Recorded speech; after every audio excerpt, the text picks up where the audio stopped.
goes to interview. The warning of the president of Burkina Faso, Ibrahim Traoré, to the entire continent anytime he goes to interviews and speak about these stateless people is being confirmed by the Nigerian politicians. Anytime he go to interview, you will not agree with me now. After I play some couple of videos, you hear things, you will agree with me. The man was warning the entire continent, including Nigeria and everybody, hosting these people in the name of negotiation. He said, if you are negotiating with these people, your negotiation doesn't stop them from operating. It only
look.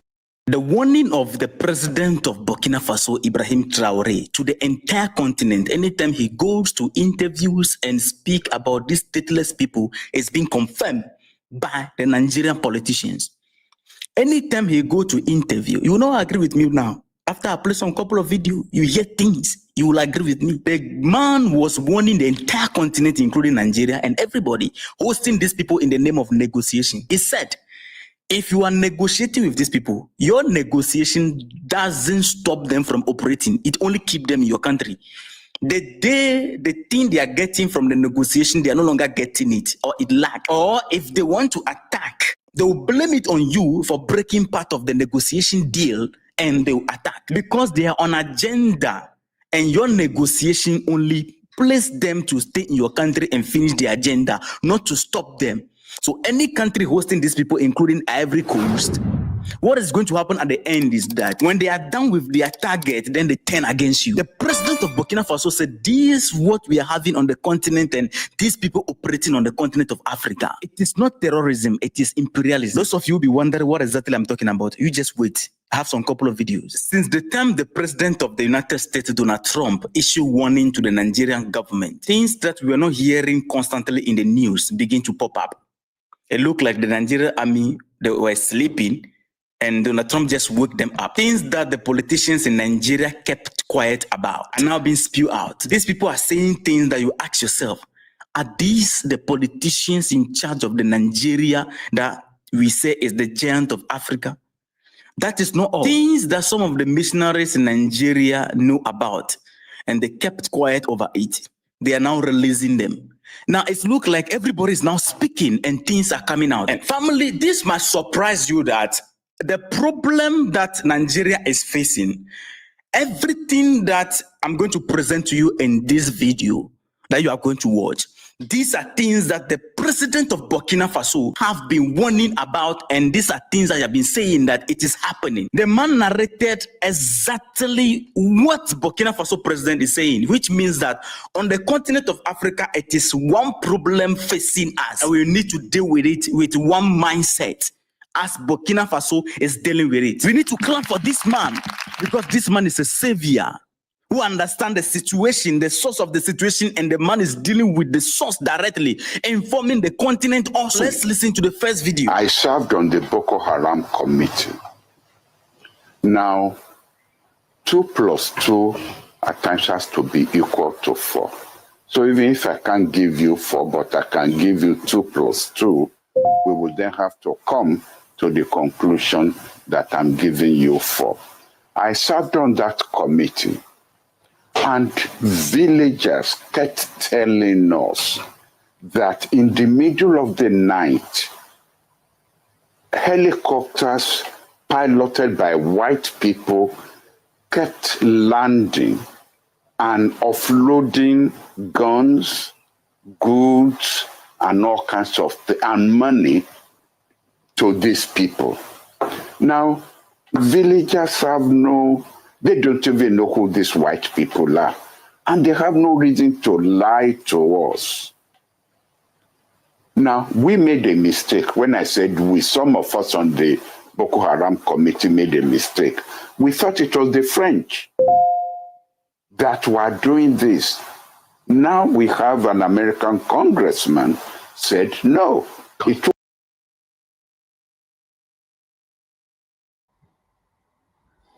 Okay, folks, once again, this is Frank. I'm still behind the stage.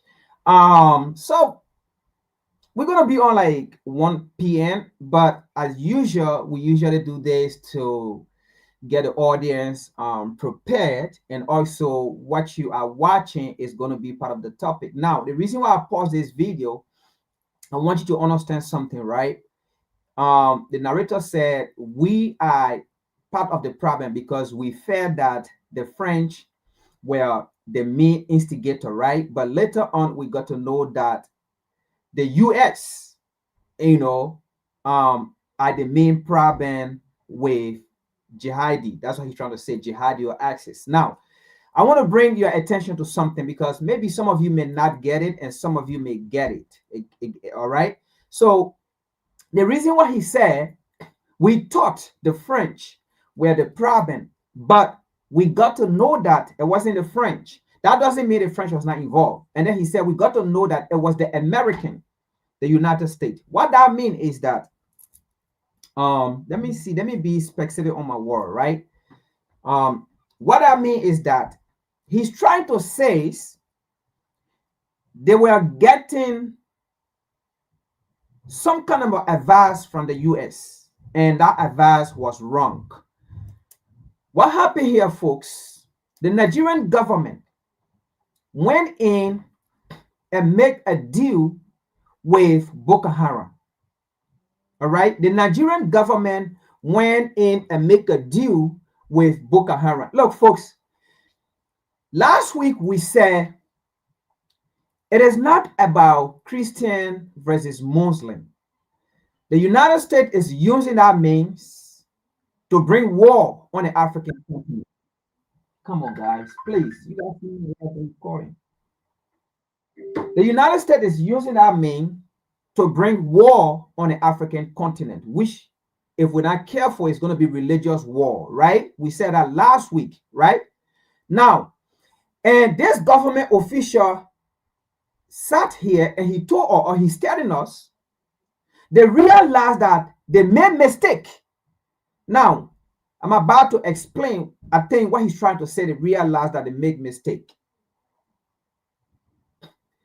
They listened to the US because under no circumstances, as a government, you see terrorists, Boko Haram, killing your people, and then you go in and make a deal with the terrorists.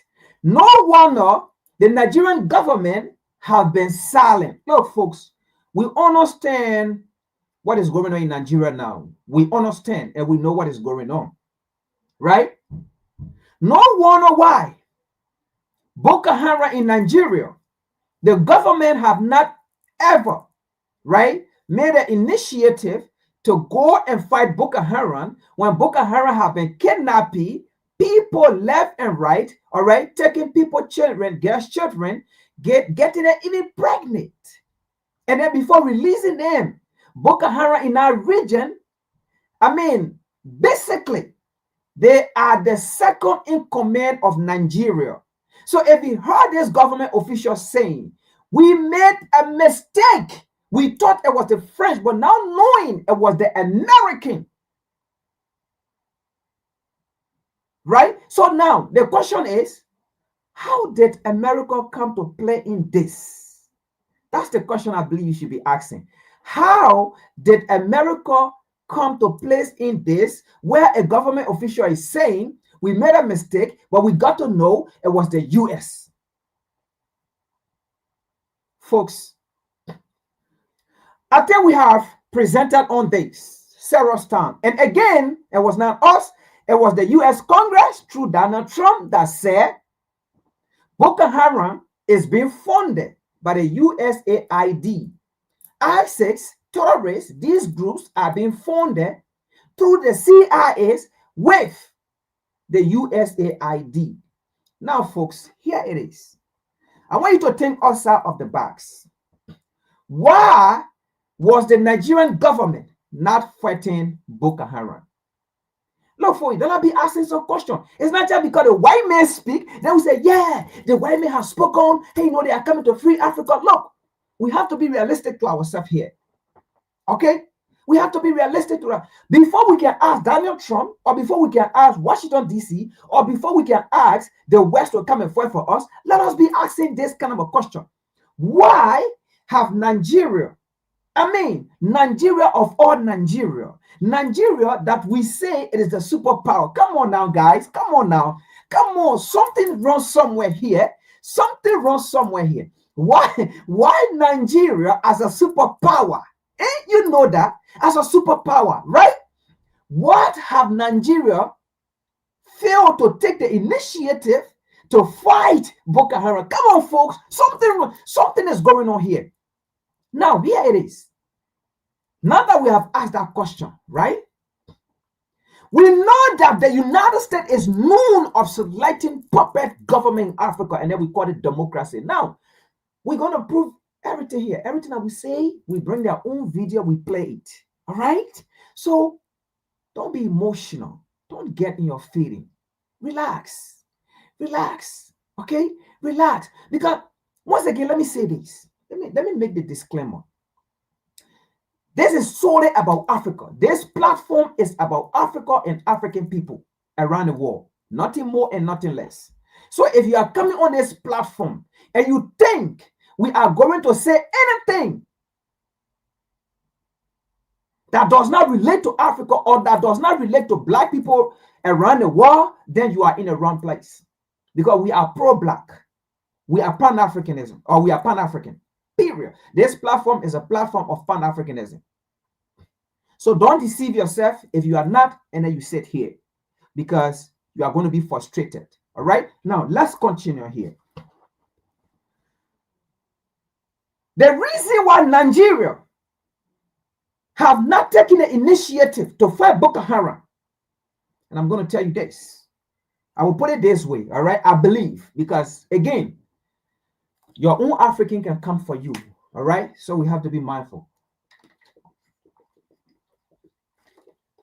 I'll use the word I believe. Let's put it that way. I want to believe Nigeria was getting advice from the US, from Washington, D.C., from CIA, not to fight Boko Haram. Why? Because according now, I'm going to be specific. Because according to the US Congress, Scott Perry, the CIA also through the USAID funded Boko Haram, supported Boko Haram. Now here it is. Why will a renowned organization like the USAID, because the USAID is part of the United States government, all right? It's part of the US government operating outside of the US as an NGO, but they are all CIA. All right. Now, why would you think United States taxpayer will be used to support Boko Haram or to support terrorists? Then the United States put a puppet government in, and then the United States come and support the puppet government to go against the same group that they are funding and supporting. Why do you think that will happen? So that is why you see most of the Nigerian politicians have been bribed not to talk about Boko Haram, not to push any bill or fundings to support the military to fight Boko Haram. Because I want to believe, let me put it this way, I want to believe, I don't show, I will put it that way, okay? But you understand now. I want to believe the Nigerian officials, the Nigerian government know what is going on.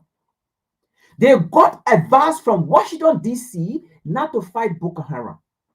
That is what's going on. And that's why the Nigerian government authority have been reluctant to fight Boko Haram. They told the Nigerian government to make deal with Boko Haram, with access, not to fight them. And ignorantly, the Nigerian government sat down there because they are puppet of Washington, D.C. They are puppet of NATO. They were selected to be rulers of Nigeria. Nigeria did not have a democratic leader. So that's why they have been reluctant. But you see, I'm going to play a video and you will understand what we're saying here. Today is all about video. We will play their videos. It will come a time we use article. It will come a time we will not use article. All right? But I just brought that in so that you can catch the drift of what he said or what he's saying, what he mean by, we thought it was the French. But now knowing the enemy too on the other side was giving them advice. He said, we thought it was the French. But now knowing it was the people who were giving us advice not to fight Boko Haram. It was the people who were giving us advice. They are the one that was funding Boko Haram. Folks, it's not about going in Nigeria to save Christians' life. If we are not careful, Nigeria very soon will be like Ukraine. If we are not careful, Nigeria very soon will be like Ukraine. Let's continue here.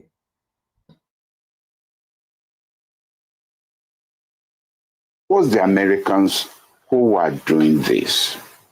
I think he's referring to the congressman who says that, they are funding, you get that video, right? That wild viral video. Beautiful. And when you then add that to the Obama administration refusing to sell weapons to us, to Nigeria. So listen to this first. I just told you the USAID is part of the CIA. It's part of the United States government, operating outside of the jurisdiction of the United States as an NGO. You heard what he said. Now, how can the United States taxpayer be funding Boko Haram? And then at the same time, the United States go and stop Nigeria, run propaganda for nations not to sell arm and ammunition to Nigeria to fight Boko Haram. Folks, listen to this. Are you getting it? Listen to what he said. Listen to what he said. The United States stop people, other nations, from selling arm and ammunition to Nigeria to fight Boko Haram. Meanwhile, the USAID, through the CIA with American taxpayer money, according to Scott Perry, they were funding Boko Haram. But at the same time, the US is telling people not to sell ammunition to Nigeria to fight Boko Haram. Folks, this is not about the US going to fight for Christian. Listen to this, folks. It's deeper. Oh God, African, we're going to learn the hard way because we are stupid. We continue to prove that we are stupid and dumb to the West.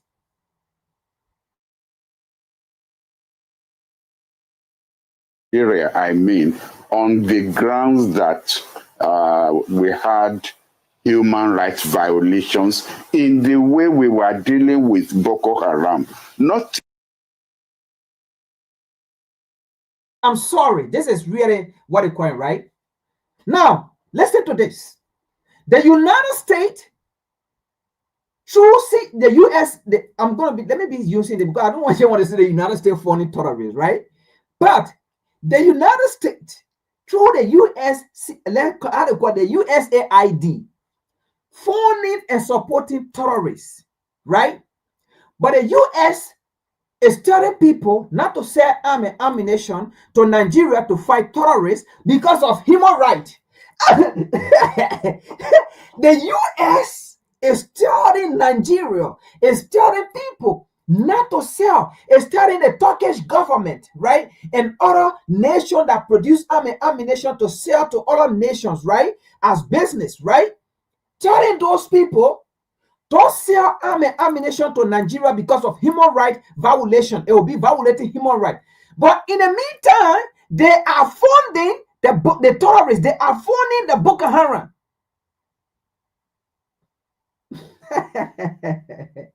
But they see US coming today to say, we are coming to fight for Nigeria. But look at the Congo, the DRC Congo. Are they not Togolese? I mean, are they not Christian? Man, come on, man. The US is stop playing games, man. We have evidence upon evidence that the US is a nation of growth.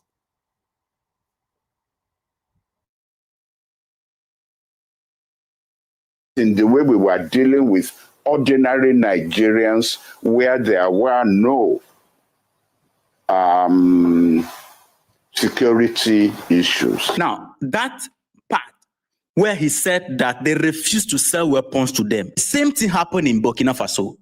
Ibrahim Traore, on an interview, made mention that when they were on the field, the international community refused to sell weapons to them to defend themselves.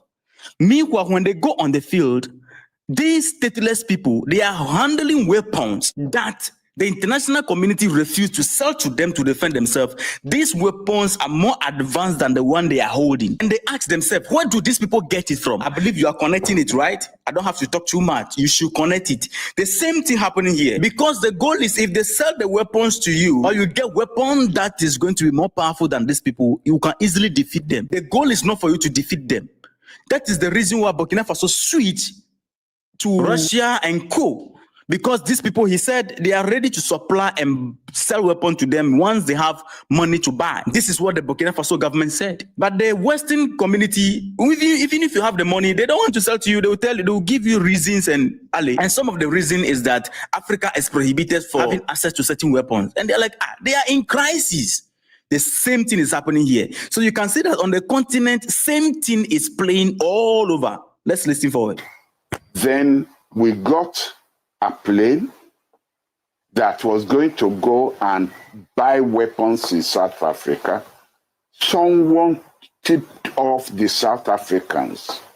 It wasn't a Nigerian who tipped off the South Africans. Who tipped off the South Africans? You have to come to a conclusion that it has to be a power that had access to information and that was able to do that. No, please, I just wanted to ask something. Please, Did the villagers finish. Sorry, folks. Do you see the journalist? Now, this government official of Nigeria said a key thing here. Now, after the West, right, have told nations like Turkey and other nations, right, not to sell weapons to Nigeria, right? But at the same time, Washington, D.C., according to Scott Perry, they were the one funding Boko Haram. But they went to other nations, told them not to sell arms and ammunition to Nigeria because of human rights violation or whatsoever, right? Now, Nigeria decided, okay, fine. Then what can we do? Then let's go to to our own brothers and sisters in South Africa, because South Africa is an African nation, right? Anyway, let's put it that way. Okay. But even though it's controlled by the white again. But anyway, let's see. Let's continue. Let's play the devil advocate. South Africa, right, is an African nation in Africa, right? So Nigeria decided, okay, then let's go to our brothers and sisters in South Africa. I don't think they will refuse to sell us weapons. Now, on their way to South Africa, there was another call that was made in South Africa not to sell weapons to Nigerian or to Nigerian government to fight Boko Haram. Now, The professor of this Nigerian government is saying, who made that call? And he said it wasn't an African that made that call for South Africa not to sell weapons to Nigeria to fight Boko Haram. No, it was not an African. And then the journalist, boom, want to say, and then the journalist tried to take it way back and say, but did the villagers say it was American? Or folks, let's be careful who we are calling to fight for us. Ayaka. You know, the devil can come as an angel. The devil can come as an angel. And when you are in that position of need, and especially when you are so desperate, that's the time the devil can come as an angel. The devil don't come when you are not desperate. No way. The devil cannot come when you are not desperate. Because the devil knows you will not fall for it because you are not desperate. But the devil comes when you are desperate. That's the time the devil comes as an angel. And guess what? They went to South Africa. South Africa refused to sell weapons to them. But according to Scott Perry, the United States troops, the USCIAID or whatsoever, were funding Boko Haram. Then all of a sudden, the US just woke up. Boom! Washington DC decided that Nigerian Christians are killing, Christians are dying. We need to go fight and free them. Let's continue. Identify the people dropping the weapons as Americans. That's just what I want to ask. Did the villagers also tell you that, they were Americans, they spoke English? I just want to identify that, sir. Did the villagers identify them as Americans? I just told you. Now, Rufa, if you are not going to listen to me, I will stop talking so you can continue doing the talking. I have said so. I said the villagers knew these were white people. And I said, we who were on that committee made the mistake of thinking they were French. But now it is an American congressman who's telling us that it was the Americans who did this. And you're asking me whether the villagers told us they were American. The villagers who don't know French from Americans, from British, they just knew that these were white people. Right. And they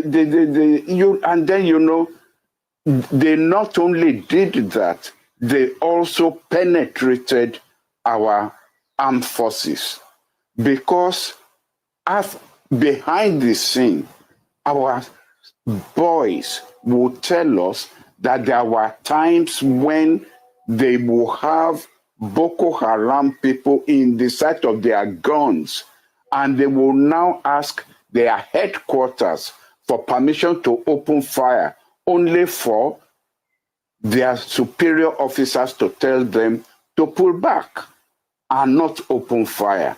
That shows the extent to which there was penetration and destabilization of our own security forces. Now, who will do this? Who? Now, do you see how Nigerian politicians, government officials, the hierarchy or the higher rank of the Nigerian army play part in this? All soldiers who did not know that influential hands were in this, that could now with Boko Haram, may deal with Boko Haram. These are people that say Boko Haram will come close to their base and they want to fight, they want to open and fire to fight. But their chief, their commander will tell them, no, don't do it. Don't fight them. and they will not fight. They will lead these Boko Haram, will enter the base of the Nigerian army, and they leave the goal.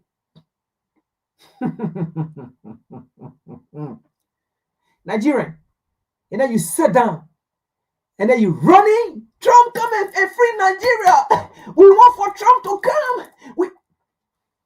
It's deeper than what you are not seeing. It's deeper because what you are not seeing is not on the surface. Let me repeat. What you are not seeing is not on the surface. So what you see on the surface is not about you. What you see on the surface, it is the propaganda that is being used.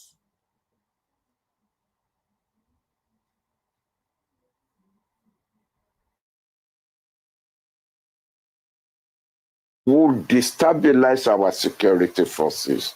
There were Nigerians also who were involved. And this is where I'm going to be careful. I'm not going to mention names. So, you see that statement he made, that sometimes the army told them that when they pursued these people, those of you who have been watching my video, I've said it countless times in regards to Burkina Faso. Ibrahim Traore made this same statement, that the reason why they overthrew the government is that they feel that the government is setting them up. They are on the field, their people are dying in the hand of these stateless people. Now, when they go forward and they are able to defeat these people, at the point where they have the chance to finish them off, then a call will come from sometime France to the government that they should leave the people. And they have to retreat. A call will just come to the government and the government to call them that they should retreat. The same statement this man right here is making regard to Nigeria. So it is the same situation we are facing on the continent of Africa. And that is what exactly went on in Nigeria. So power hands sat somewhere while their taxpayer money was funding Boko Haram, and they were telling Nigerian key officials, key government officials, and military officials who have been burnt, don't fight Boko Haram, don't never try it. While their taxpayer money funding Boko Haram. Do you see? Now you are running. You are running. US come and save us. Just come and save us. Muslims killing Christian. Muslim killing Christian, come and kill us. Muslim killing Christian. If to say Muslims are not Africans. And if they never care for Africans, they will never care for Christian. If they care for Christian, when they were taking you in slavery, wasn't that preaching the Bible at that time? When they put you in a dungeon in Ghana, when they put you in a dungeon in Nigeria, when they put you in a dungeon in Senegal, when they put you in a dungeon in Tanzania, when they put you in a dungeon in Kenya, when they put you in a dungeon in Sierra Leone, and to name the rest, they have those white people who are Christian on top of the building, worshiping God, praying to their God. I don't want to say worshiping God, because their God and my God are not the same. They serve a different God, and I serve a different God. But their God were Christian. They were over the building when they were preaching, hallelujah, amen, oh, thank you, Jesus, oh, hallelujah, thank you, blah, blah, blah. And they were praying and speaking in tongues, but you were indulging. And after they pray and speak in tongues, they come and rape your women, your children, your wife. They rape them, and they put them on ship, and they ship them to America, and they came and made them. They put them on a plantation and made them a sex slave.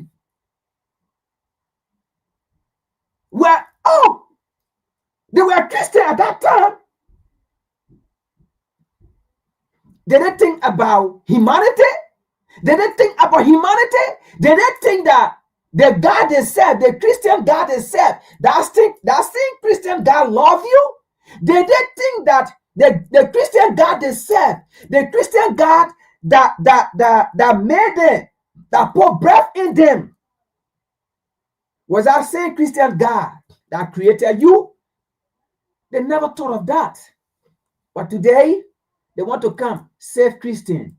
Christians are dying. Since when have any European nation cared about black Christian?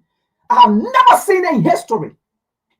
There is no history that you can point to say European Christian, white Christian ever care about black Christian. There is no history on that. Oh yeah, DRC Congo is not a Christian nation, right? In fact, DRC Congo, I think in Africa, is where you have the Catholic headquarters. I believe so. That's where it is. So DRC Congo is not a Christian nation.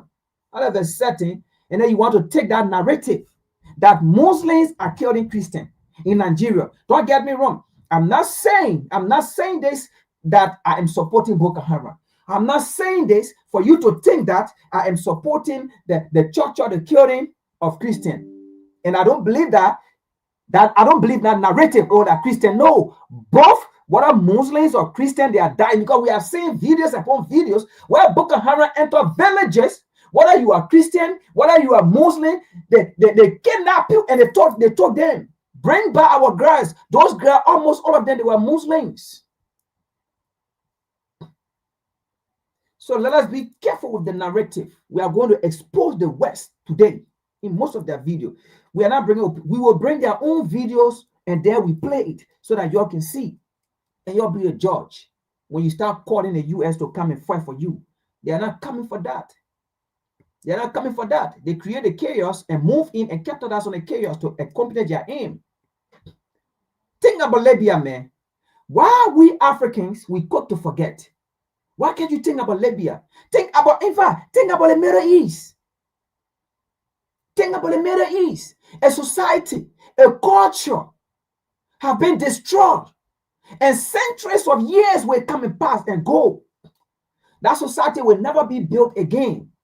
It would take decades. I mean, I don't even know. It would take generations upon generations to come before that society be built, before that culture be built. Even Libya is going to take generations to build Libya again, to take Libya to where Gaddafi had it. Because it was the same United States democracy that destroyed. It was the same US NATO that destroyed in the name of going to save Libya, because Gaddafi was killing Libya. Gaddafi was a dictator. And you, Nigeria, most of you know this story. And you know that the US and NATO, now, at first, maybe you believe that they went there to free Libya, to give Libya better life, better democracy. But later on, you got to know it was lie, and you know it. And then today, you still sit down and believe that these same people that went and destroyed Libya in the name of democracy, in the name of giving peace and whatsoever, today, the Libya are in a disaster, that demise, that calamity. And then you want to sit and believe that these people are coming again? So do you want us to come after 2-3 years when Nigeria have been destroyed and gone, and then we come back again and sit down on social media and then start comparing Nigeria and Libya instead of fighting right now to stop that? And then you want us to come back after 2 or 3 years to come and say, oh, they destroyed Libya, and then look at again now Nigeria, they have destroyed Nigeria. What African we can learn? Instead of us saying they have destroyed Nigeria, just like Libya, let us use Libya as an example in other nations that the US have gone. And those nations have not known peace, but destruction and death. Let us use that as an example to save Nigeria. Last week we said, no one will ever fight for you. If the US is trying to come to Nigeria to fight in Nigeria, they are not coming to fight for the life, the human's life. They are coming to fight for their own interest. It's the oil, the diamond, the gold. That's what they are coming for. And don't believe me, they themselves going to say it. Let's continue. I'm not going to talk until the video finishes, but now you get a drift.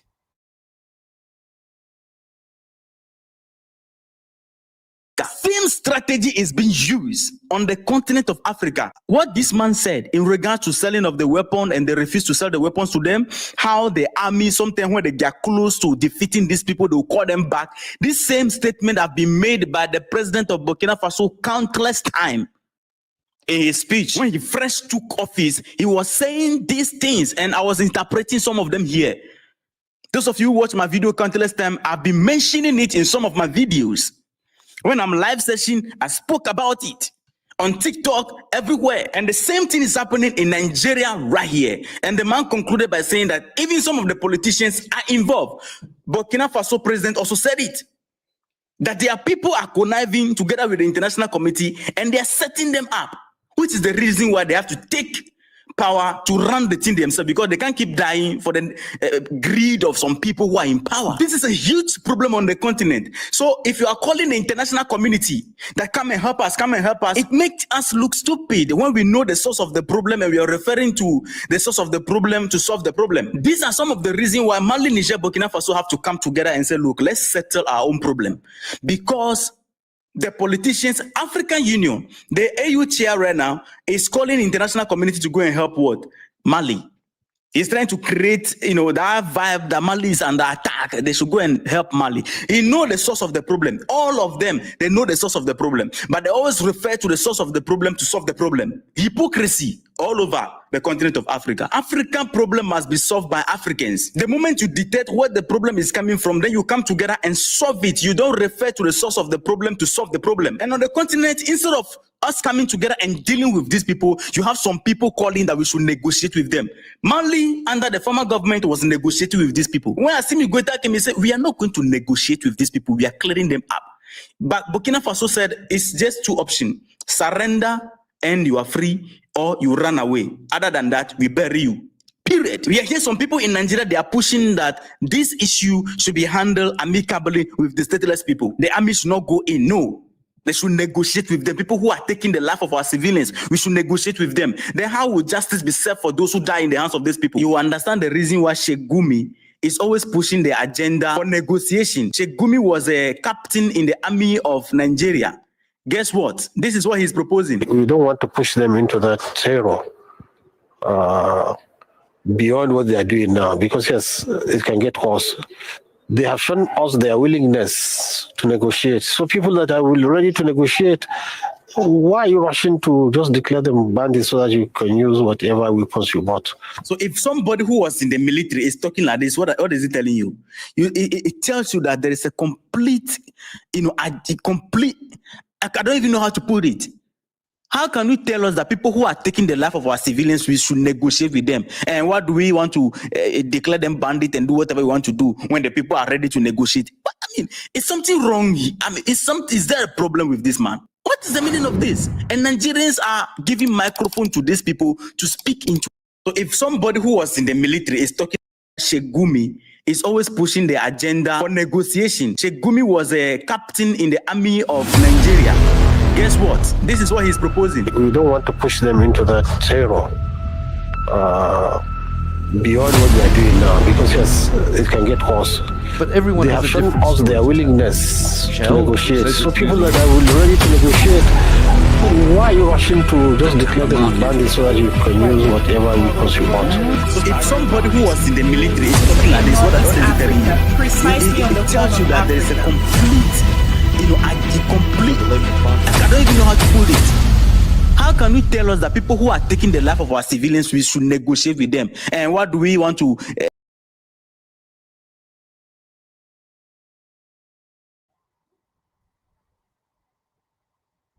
All right, folks, once again, how you guys doing? This is Frank. I am your host. This is the Revolutionary Repatriation Educational Lecture Series of WCC.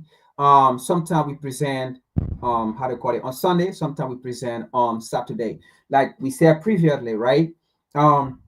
This show actually is on Saturday now, and then the Saturday show have been transferred to the Sunday show. But the reason why sometimes you see me out here on Sunday is because Kimba and Natasha are not back. So I'm using that, right, at my own benefit. So let's say if Saturday, I never had a time to present, I can use that, to present on Sunday. But until Natasha and Kimba can come back, I'm going to be, using that time to mine, to my own benefit, where sometimes if I don't present on Sunday, let's say on Saturday, I will present on Sunday. Once again, this is Frank. I am your host.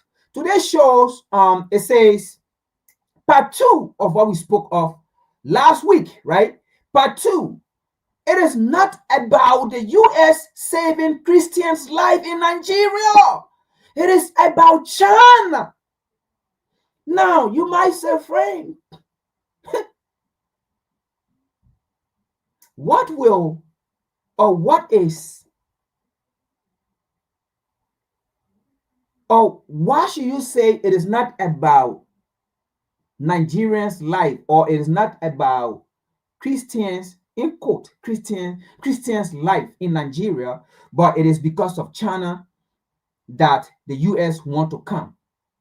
Maybe you might say, what interest does the U.S. have in China that the U.S. all of a sudden, boom, they want to come to Nigeria? You might say, in fact, what is China doing in Nigeria that the U.S. want to come there? You'll be damn right to ask that question. Absolutely, you'll be right. You'll be right. What is about China in Nigeria that the U.S. is coming? You'll be right to ask that question, right?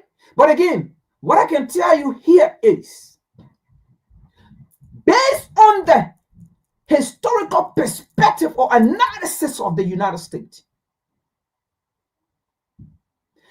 based on this historical happening of NATO, the historical influence of the West,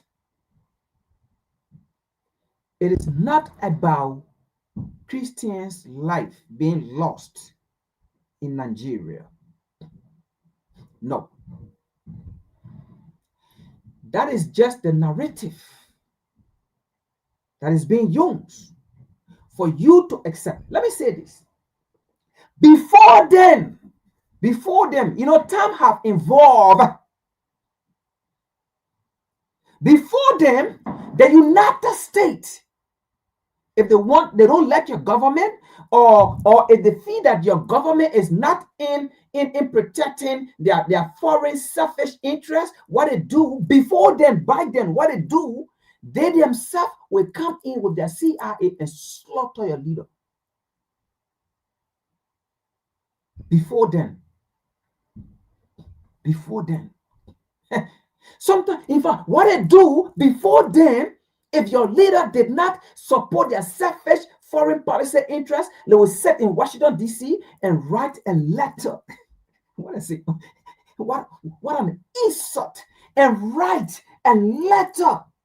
And then they will use a CIA to bring a letter to your leader, to your government, asking your government to resign, to leave power. And a letter. Not democracy.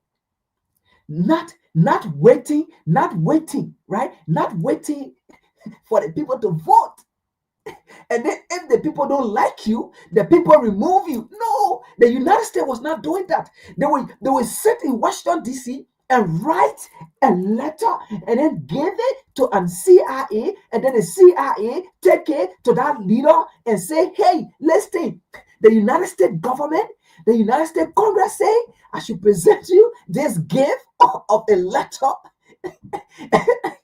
Imagine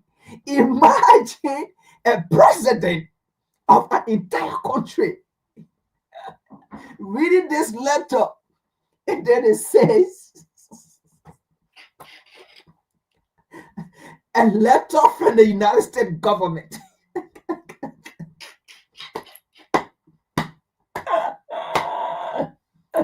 Folks, it's funny, right? But listen to this. A letter from the United States government is asking you to resign, not even please, to resign, leave office in 48 hours.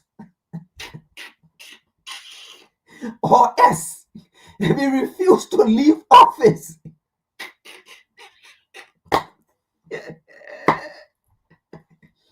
the letter is not stating that you are killing your people, you are corrupt, you are going against human rights violation.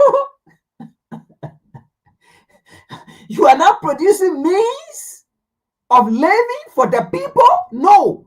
But it's saying in there, because you have disobeyed the United States foreign policy, you do not, how do you call it? You are not in the interest of the U.S. In fact, you took your national interest over the United States interest. So the United States government is asking you to resign and leave power, or else in 48 hours, you'll be removed.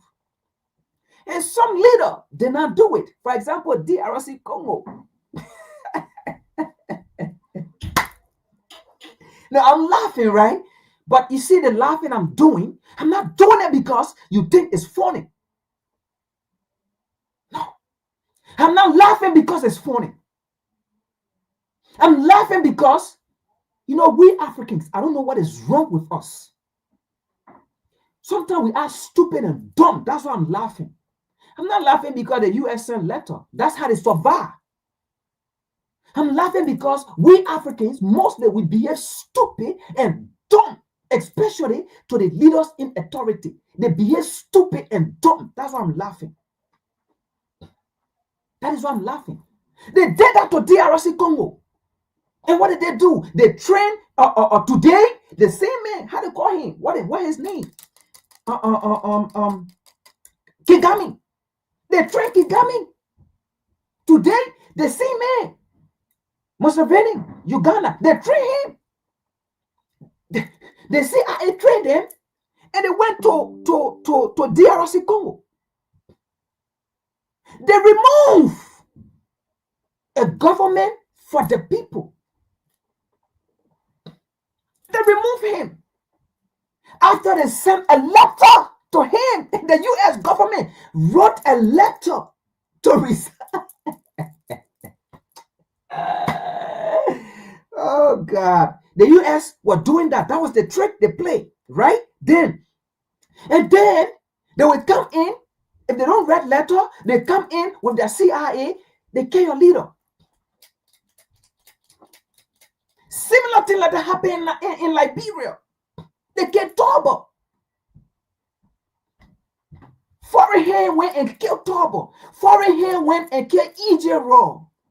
The first African, in fact, the first African head of state to be assassinated, 1871.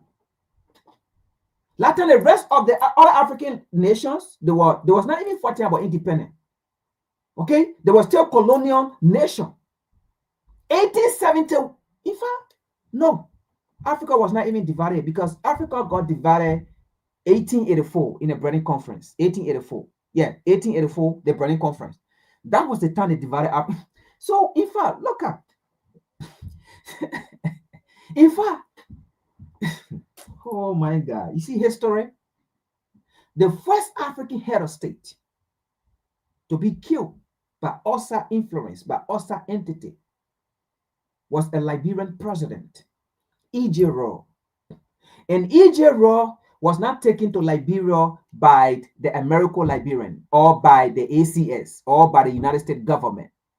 That's one thing Liberians need to know in the first place when you learn your history. Okay? Those of you Liberians that are listening, that are here or that was listening to the recording, E.J. Raw did not migrate to Africa or to Liberia because of the ACS. The ACS did not take E.J. Raw. The people the ACS took, those people were trained specifically. And that's why history lied to you people that Liberia was funded as a place to carry free slaves. The people the ACS took to Liberia, they were not free slaves. They were rebellion slaves. Read your history well. You see it. It's in Washington, D.C. They know it. They were rebellion slaves. And those people were trained. And those people were the people that held the nation as a settlers colony for the U.S. They maintained the colony for the U.S. That's what they were sent for. Before they left, they were trained not to even integrate with the people there. Read your history well. Okay? So E.J. Raw went to Liberia by himself. He was never taken by the ACS. He was never taken by the American government. He went there by himself. So because he was not trained that the rebellious slaves that were taken by the ACS, when E.J. Raw went, he still had an opportunity, right? Because they still saw him as American-Liberian. Okay? But we're not getting into that, all right? But fast forward, he became a head of state. 1871, they killed him because of what he wanted to do. He was now going by the order of the American-Liberian, the order of the ACS, the people that held the country captivity for 140 years. They killed him. He was the first African head of state to be slaughtered. Okay?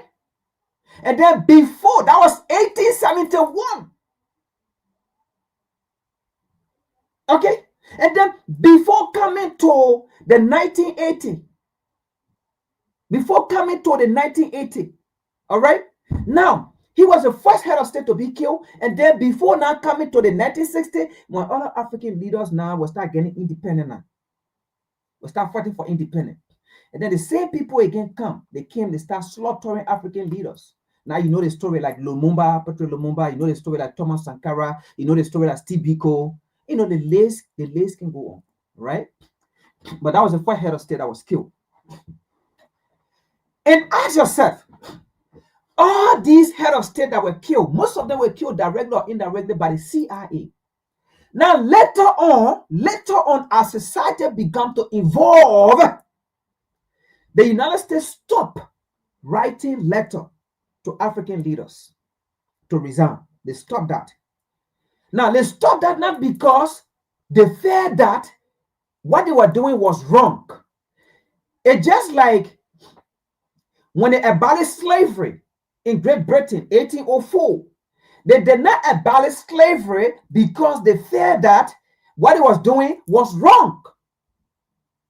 They did not abolish slavery because they feared that what they were doing was wrong or they felt guilty.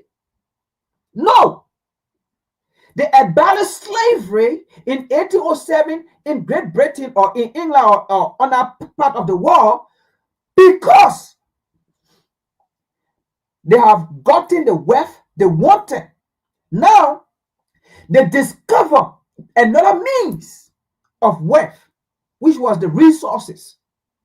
Okay? Because they couldn't be dealing with slavery there and then at the same time go on the African continent. It's like you're fighting two battles. So they needed to get rid of one and then focus on the other side. So when they did that, for example, like St. Vincent, Trinidad and Tobago, the Great Britain, right? They recruited people from there. So what you saw America did in America in 1822, they took slaves from here and carried them to Africa. They saw it from the French. They saw it from Great Britain. So Trinidad and Tobago, what they did at that time, 1807, they now took some of their slaves from Trinidad, Tobago, Dominican Republic, all that side, right? St. Vincent. They took some of the slaves and they took them to Africa. Because at that time, because mind you now, these people now could speak English. All right? They could speak English because we're talking about years upon years. Some of them, they couldn't speak their local languages. They came away from Africa. Because when they took them for Africa, we're talking about the 1600, the 1619 or whatsoever, when they kidnapped them, right? So now we're talking about from the 16, 17, or 18. We're talking about the 1800 now. You know how many years there that have gone? Years that have gone. They couldn't speak their local languages, most of them now, right? So what they did, even if some of them could still speak their local languages, because like Haiti, they still speak, Creole and those things, right? Okay. But what we're trying to say here is they were speaking English at that time now.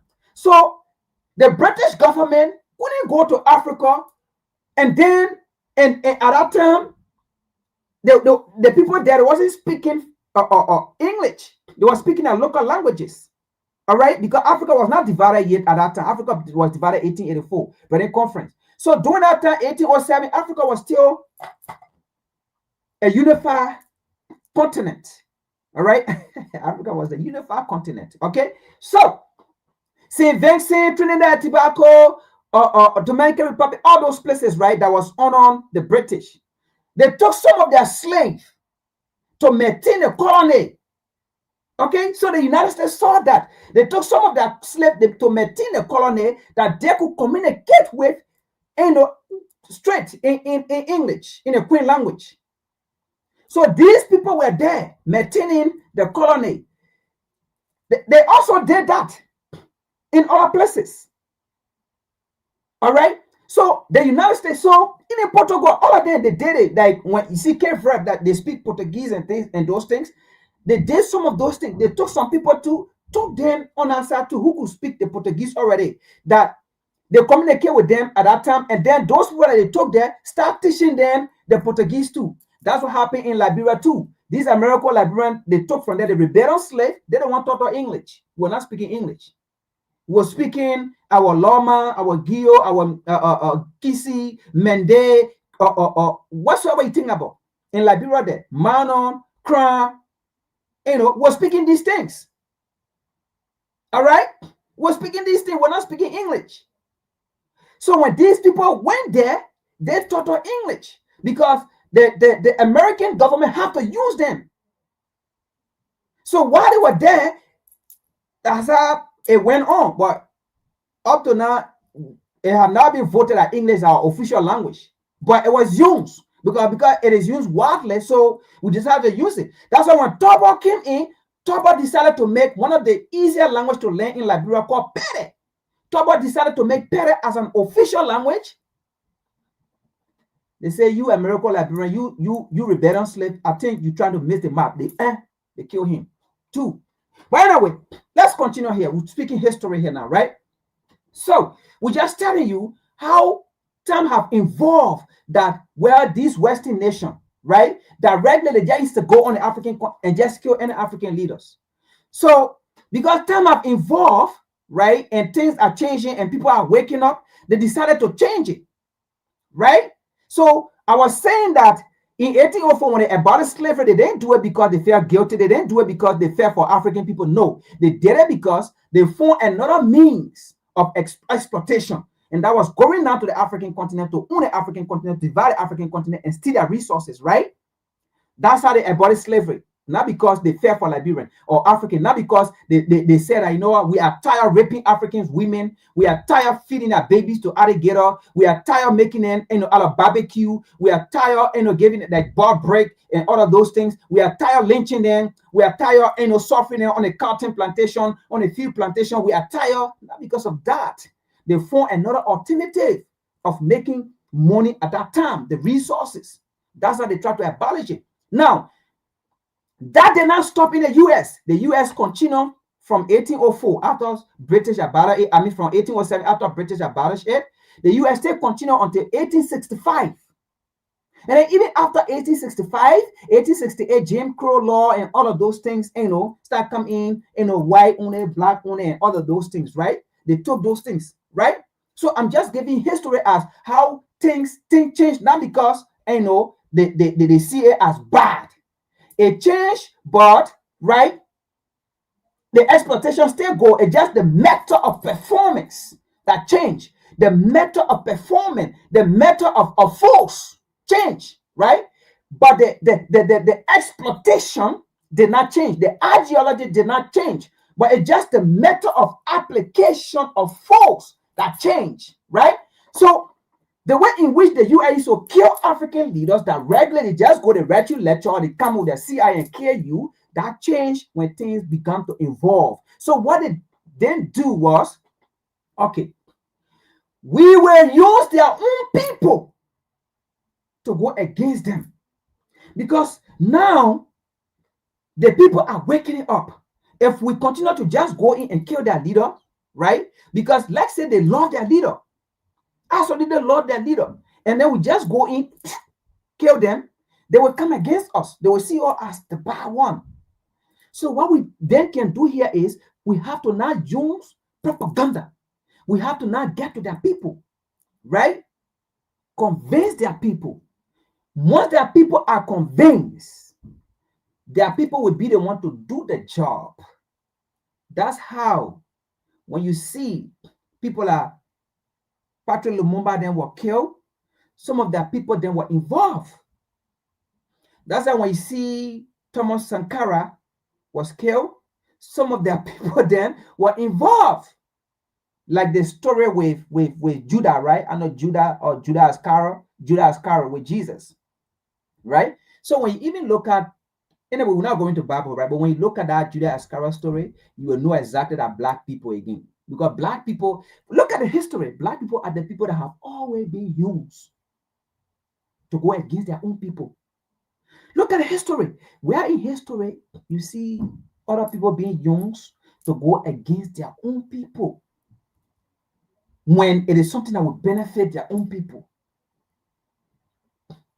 You understand that? So when even though we know, when you read the Bible, when you read Revelation chapter 1, verse 14, right, you will see the description of Jesus. And then when you read Daniel 7, verse 9, you will see the description of Jesus' Father, which is the one they call the Almighty God. He is described in there. And the description there, that black. The description of the Almighty God, the man you can say Jesus' Father, right? The description of him is in Daniel, and describing as black. And then Revelation, the last chapter of the book, right? Again, it describes Jesus black. And then Daniel, it describes Jesus' Father, which is the Almighty God, black. You see, so when you look at history, black people are the people who have been used. Even it go biblically, it go in the Bible. Biblical is biblical. So when you see Judah Iscariot, he was used. That was a black man that was used to go against another black man. But the Roman, why am I always using black people? But anyway, let's continue. And this platform, we are all over, okay? We can quote Bible to you, but we are not here to that. But we're just opening your mind for you to see how even biblically, black people have always been used stupidly. But the same people Esau, again, I don't want to go to the Bible, but you see what I'm getting at, right? So as that involved, the United States began to change something and say, no, we cannot go indirectly. We have to use the people themselves, and then the people will go against their own leader and kill them. We saw that with Gaddafi of our time. Are you not saying? We saw that with Gaddafi of our time. US, NATO, they use the same Libyan. They use the same Libyan. And apart from that, they use the same AU, the same African head of state. They use it again. They kept mute. They did not go. They used them. It's biblical. So even into the Bible, black people have been used always to kill their leaders, to kill their Messiah. Are you getting it? So now they are using Nigerian by saying Christians are dying. You see the narrative? Well, you saw the first video we watched. So are you saying? So instead of them coming in straight, they will use your people. And then your people have to, even in the US, before they go for war, right? They know what they're going for there. The American people might not agree for their children to go. So what they do, they convince the American populate, because they have to agree before their children go. If I don't agree, my child is not going to go. So I have to make my child, oh, you are dying for the country. You are dying. This is what you took oath for. You are dying for us. Right? So they have to use, it's just one thing the US need to use. Once you say these people hate American, that line, that phrase, that's the hook the US always use. And do you know why the US always use that hook? Because Americans are patriot. When it comes to their nation, they are patriot. They are nationalist. Which nothing wrong with that, by the way, in a way. Nothing wrong with that. All right? But I'm saying this to let you know the US understand their population. The US, the government, now when I say the US, I mean the government, the hierarchy. They understand how they can get to their people. They understand because they know their people are loyal. That look, you can take anything from an American man. You can take anything from them. But when it comes to the USA,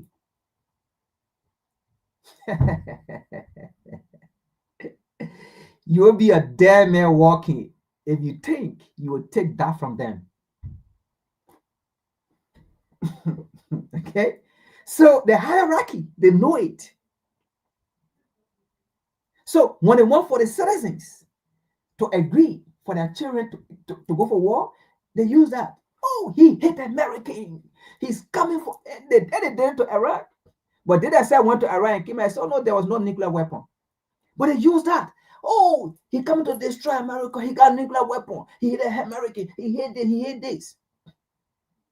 And because they know that the American, they love their nation. They are patriot. They are nationalist. They use that. And that's how they have been operating. And once their citizens agree, their citizens, in fact, they will say, you're going to fight. You're protecting our life. You're protecting the nation. You're protecting. And then now they go and sit down and drink wine and glass. Their children are not there. They say, yeah, yeah, we got it. We will go there. You see? And that's the same thing they are doing with Nigeria. Oh, Muslims are killing Christians. And then now, if you're not careful, another war. But let's continue here, right? And you understand what we're going on. Now, Nigerian, we are not saying don't call for your help. Like we said, we are not supporting Boko Haram. But listen, freedom does not come for those who need a freedom and are not fighting for it. Freedom does not come to those who need the freedom and are not fighting for it.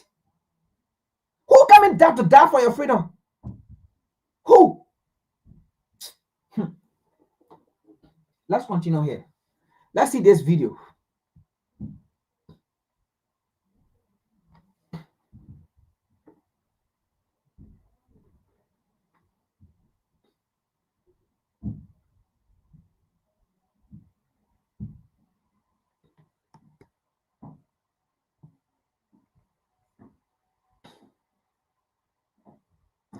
Now, you see this video here. There is one reason the United States want to go to Nigeria.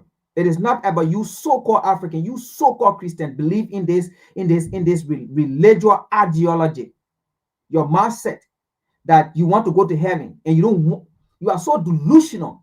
You die, you ain't go to no damn heaven. Heaven is on earth and hell is on earth. Your life on earth determines heaven and your life on earth determines hell. You die, there is nothing. After you die, there is nothing you understand. There is nothing. You go. Heaven is on earth and hell is on earth. Your life on earth determines your heaven. Your life on earth determines your hell.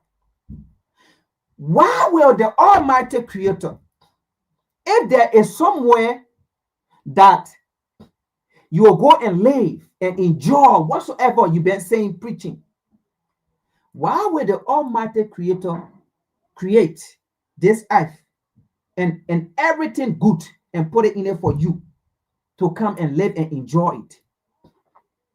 Why he couldn't leave it in the heaven so that when you die, you go and enjoy it? Why?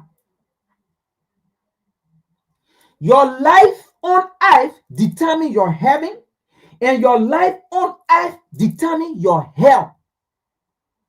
Hell is a condition, and heaven is a condition. Let me repeat. Hell is a condition. Heaven is a condition. Your life on earth determines your heaven, and your life on earth determines your hell. So you can go and sit there and fast for I don't know how many days. Go and lay down in the church for whole 7 days, 7 nights, all week. Lay down there. He said, you praying to go to heaven. You die, nothing you remember. When you die, you become an ancestor. That's it. When you die, you become an ancestor. You become forefather. When you die, you become forefather. That's it. When you die, you become forefather. Listen, folks. Have you gone to the graveyard? No, you know what? Let the topic small. All right. Have you gone to a graveyard? Right? And then you see on a graveyard, babies are 1 year old in our graveyard. 1 year old baby, they're dead. They are dead. They die. That means when they were on earth here, they did not even understand whether they were on earth. They did not, because their brain was not mature. They didn't know where they were. What did they understand? So that means after they came 1 year till they died, they gone back to heaven. They have no idea of heaven and hell when they were born here. They have no idea of heaven. They have no idea of hell because they did not understand at that time. They couldn't speak. They couldn't nothing, and then they die. So they're going to heaven. Eh? You better start thinking. Heaven, your life determines your heaven here, and your life determines hell here. Let's play this video.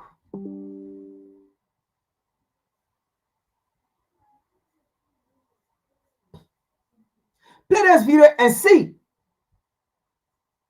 the reason why these people want to go to Nigeria. They come to tell you. We have a lot of videos. We will play it. They will tell you why.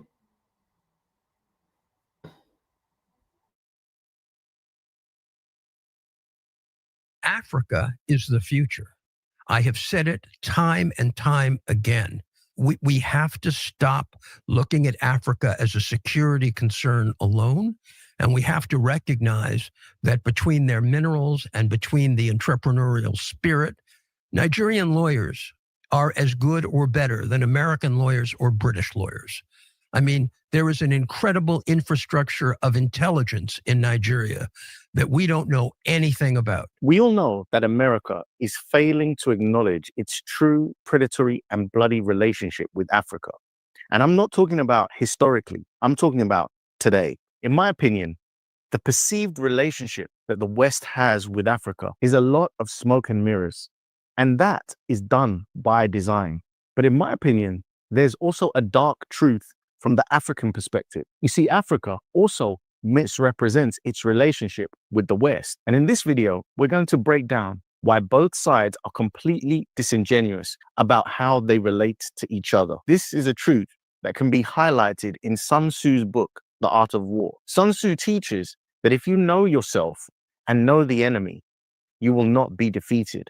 But if you know the enemy, but do not know yourself, your chances of success are extremely reduced. If you know neither yourself nor your enemy, you are certain to fail. So if you're out there and you want to understand how Africa can improve by recognizing the reality in which it truly lives in, then this video is for you.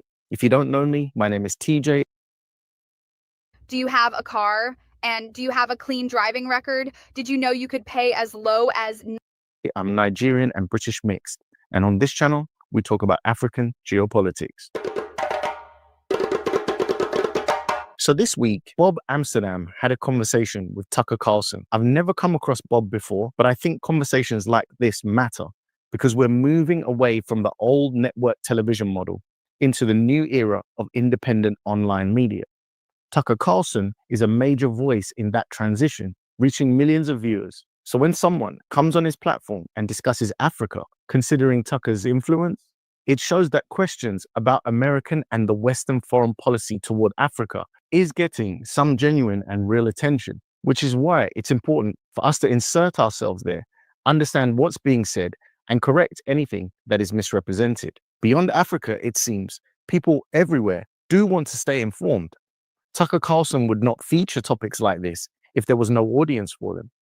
So let's take a listen to exactly what was said about Africa in his interview. The Nigerian government is populated by Christians and Muslims. Absolutely, let's be clear, President Tinubu's wife is a Christian pastor. This is not targeted at Christians. There are probably an equal or more number of Muslim deaths. I am grateful to. Now, folks, I beg you, please pay attention. This guy said, this is not about Christian. Now, some of you, when the black men speak, you don't believe it. And that's what we bring, because we spoke about this last week, right? And other people have spoken about it. Maybe you did not stay believers. And that's why we're having a part 2. I didn't say it, and he didn't say it either. The person who had the video, right? But this white guy is the one that is speaking. You heard him. This is not about Christian. This is not about Muslim killing Christian. There's an alternative motive, and he's going to say it. So we're doing this because we want for African people to see, because we Africans, we are so dumb and stupid. Some of us, we got to forget.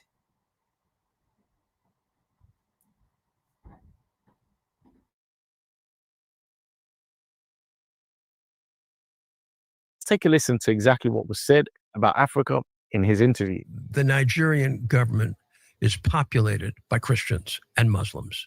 Absolutely, let's be clear, President Tinubu's wife is a Christian pastor. This is not targeted at Christians. There are probably an equal or more number of Muslim deaths. I am grateful to President Trump for identifying these attacks on Christians. Believe it or not, you can blame some of this on the French, who had this. I know nothing about it, but I believe you anyway. They had a massive force in the Sahel. They armed the Tuaregs, which are a notorious. So you heard it. He says some of this you can believe. Some of this. What that means, some, right? It means not just une France. Listen, this is English. It also means not just une France. Some of this, you can also blame it on France, because France have masses of terrorists, or how they call it, assistance. France is supporting the terrorists in the region. Some of this, you can also blame it on the French. While some of this, you can also blame it on the U.S., United States taxpayer money, to the USAID, funding Boko Haram. Now you understand this. Some of this, right? So it's not just France. Some of this. While also Scott Barrett said the United States taxpayer money through CIA and US, how they call it, AID, also funding Boko Haram, but equally so, the French are also involved. It's English. Did you see that? Nigerian. Did you see that? You are going to the people who caused the problem for solution. When the problem was caused because of the resources, we create the chaos and then move in and capitalize on the chaos and accomplish our aim. Hold on. Let me bring that video say in the first place. We'll come back to this video. Hold on. We will come to this video. Hold on. We're going to come to that video.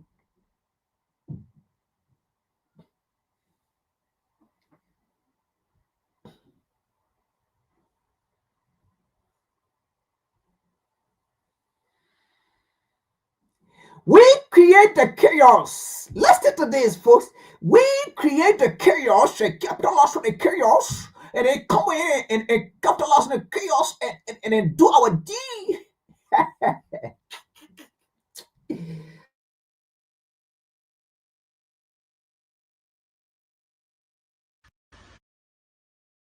Six of the 10 fastest growing economies are in sub-Saharan Africa. country's rich in mineral wealth.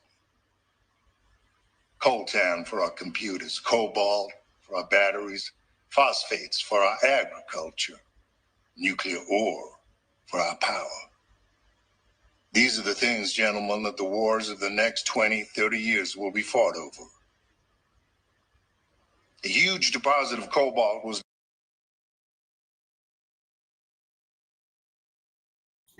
Did you listen to that? Did you listen to that? In the next 30 years, these are the things we're going to be fighting over for.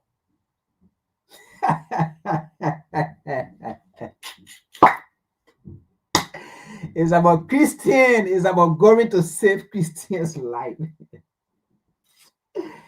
Go and DRC Congo and save the Christian life first. Let's continue, man. Discovered in Mali. 20, 30 years will be fought over. A huge deposit of cobalt was discovered in Mali just over 2 years ago. Back then, we approached the Malian government about mining rights. They told us that those rights were going to the Chinese. Now, Nigeria, this is what it's about. It's not about Christian like the video we just showed, right? We're going to go back to that video. It's not about Christian. It's about China in Nigeria. Last week, we told you, Tinubu just signed about $24 billion contract of oil and other mineral resources with China. And let me say this, the reason why they went to China, they came to the U.S., but the U.S. did not agree. Because the U.S. is not about investment in your country. And not just the U.S., folks, these colonial nations, that's how their empire are built. Their empires were built on exploitation. Their empire were built not to empower you, the person they are exploiting. No, their empire were built on exploiting, extracting other people's resources, exploiting it and taking it to their nation, to their empire, to build their empire. Not to come to improve your empire or build your empire. No, not to give you their technology. No. So the US did not agree. So Tinubu had no option. As we discussed last week, 2027 is election. You think Tinubu want to leave power? You think or Tinubu party want to lose power to another political party or to Peter Obi? In the first place, when the Nigerians know that Tinubu came there through the raking of the election,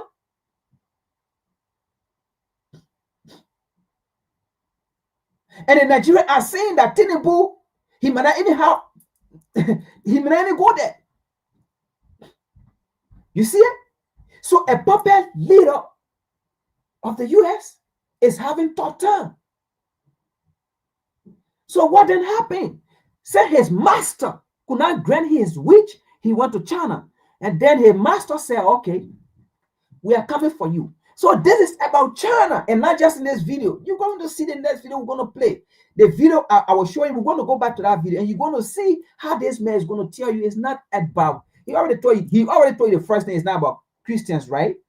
Now, from there, he's going to tell you why Nigeria want to go there. I mean, why the US want to go there. Is to establish, first of all, base. Because imagine the US base was in Niger. They took them out in our region. They kicked them out. The French, they kicked them out. The Canadian, they were there. They kicked them. The German, there, they kicked them. Imagine you have the US in our region, the Canadian in our region, the French in our region, the German in our region, but they couldn't defeat the terrorists. So the US won. The French 2, military 2, the Canadian military 3, the British military 4, the German military 5. 5. They couldn't defeat Boko Haram. So now you see why they told Nigerian or they told other people not to sell ammunition to Nigeria. They told other people not to sell ammunition to the Sahel nation.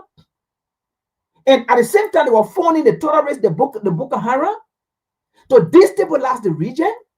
Folks, war is profit. And that's what it means about to explain in this video.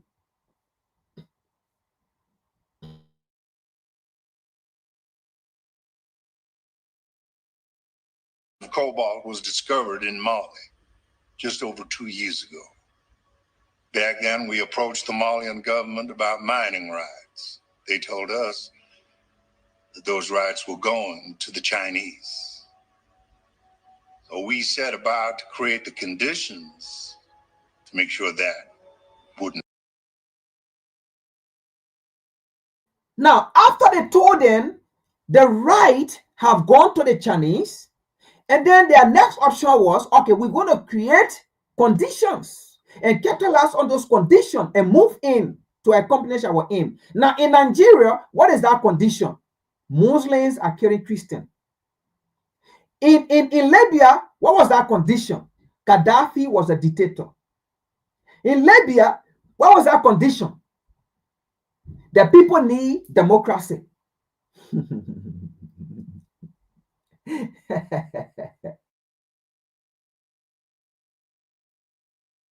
Happen. Just last week, one of our Australian subsidiaries, thank you, Lachlan, secured those rights. Our pilot project in Mali hit a few bumps, but I'm delighted to report that it worked. And if it can work there, there's no reason it can't work in other mineral-rich countries across Africa.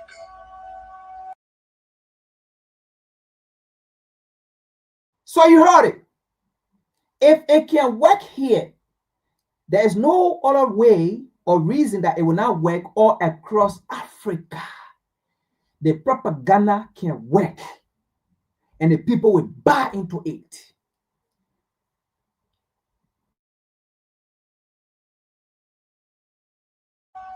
We create the chaos, and then we move in and capitalize on that chaos.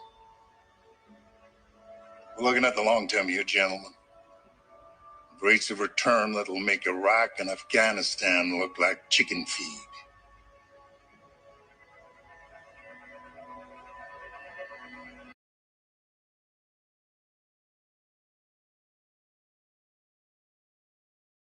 So now we're going to go back to the other video. So now you see it. They see where they make Afghanistan look like a chicken feet. Folks, you think these people care about your life? They don't care about your life, whether you are dying. They don't care. Look at how these people speak. We make Afghanistan look like a chicken feet. So we will make Africa look like a chicken feet. Now let's go to the video. African, we will learn the hard way. We will learn the hard way. I borrowed word from very dark man. You will learn the hard way. Where's the video? Come on, where's the video here? Where are you? Don't tell me I lost it though. Okay, let's go to the video here. Now, let's continue here. Notoriously aggressive tribal group that arming has led to mass killings of Christians. The fact that when Libya blew apart, a massive amount of arms went down to Boko Haram can't be denied by anyone. Nigeria wants to consult with the United States. Nigeria wants assistance in protecting Christians and Muslims, protecting their populations. Nigeria feels it has not had a fair shake from Washington. And I'm not, I don't work for Nigeria. I'm not going to go on and on. The foreign minister is a close friend who I respect deeply. But I can tell you from my work, I was privileged to represent one of the Nigerian states years ago, Akwa Ibom. We won a case actually for them. Gym hurts. Just do Tai Chi. It heals. Man, the Nigerians would welcome American assistance with open arms. So this is unlike Ukraine, which is destroying its church, or Armenia, which is destroying its church. Here you have a government that wants to protect its populace, doesn't have the resources. Nobody's going to deny Nigeria's been racked by corruption all the years I've known it, but they want a new deal, a new relationship with Washington. And so you heard it. They want a new deal, a new relationship, not a colonial relationship, not a one street relationship, not a paternalistic relationship. But Washington DC is so adamant and don't want to listen because Washington DC believe in exploitation to build her empire. That's how they were built. Because Washington DC does not believe in competition. She lied and said democracy is about competition. She lied and said she believed in competition. But when you bring a competitive ideas, Washington DC does not like it. When you come in and say, you know what, we have the resources, then bring your technology so that we can train our people, so we can have factory, so that we can be able to build our own tool, or we can build our nuclear weapon, whatsoever you think about, so we can build it. Washington DC said no.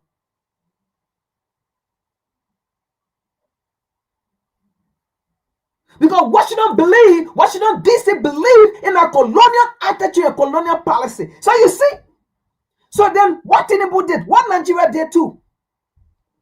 They go to China. Just how everyone are running to China, Tinubu decided that, you know what, no. Even though I am a colonial puppet, even though I am a Washington DC puppet, but listen, this is about my people now.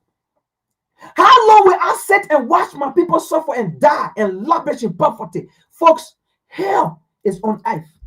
Nobody should lie to you and say when you die, you will go to heaven. No way. Listen to this. When a wicked man dies and a wicked man is buried, what do the wicked man people relatives say? He has gone to heaven. He's resting in heaven. When a good man dies, what do the good man people say? He has gone in heaven. He's resting in heaven. What am I saying here? If you think all people are wicked, their family don't see them as being wicked. If you think all people that you see as wicked, their people don't see them as wicked. Let me say this so you can understand. We believe Bill Gates is wicked, right? We believe Bill Gates is wicked, right? Bill Gates people and the people that support Bill Gates and the system that support Bill Gates do not believe Bill Gates is wicked. The day Bill Gates died, the people that believe in Bill Gates and the system that believe in Bill Gates will say Bill Gates have gone to heaven. He's resting in heaven. Folks, heaven is on earth. Hell is on earth. These are conditions that have been created to suppress nations that are rich in resources so that they will not be able to empower themselves to take care of themselves. It's condition. These are conditions that have been created. And then they tell you only the poor can go to heaven. So right there in the first place, so are you telling me when you are rich, you're not going to go to heaven? And they say only the poor can inherit the heaven. So when you are rich, you will not inherit heaven. The meek should inherit. So that means they want you to continue to suffer and continue to complain, continue to lavish in poverty, so that you can hold on to that belief that I want to go to heaven. Folks, if you can live your life on planet Earth to enjoy yourself, you will die and go nowhere, no heaven. You will die and go with a lost membrane.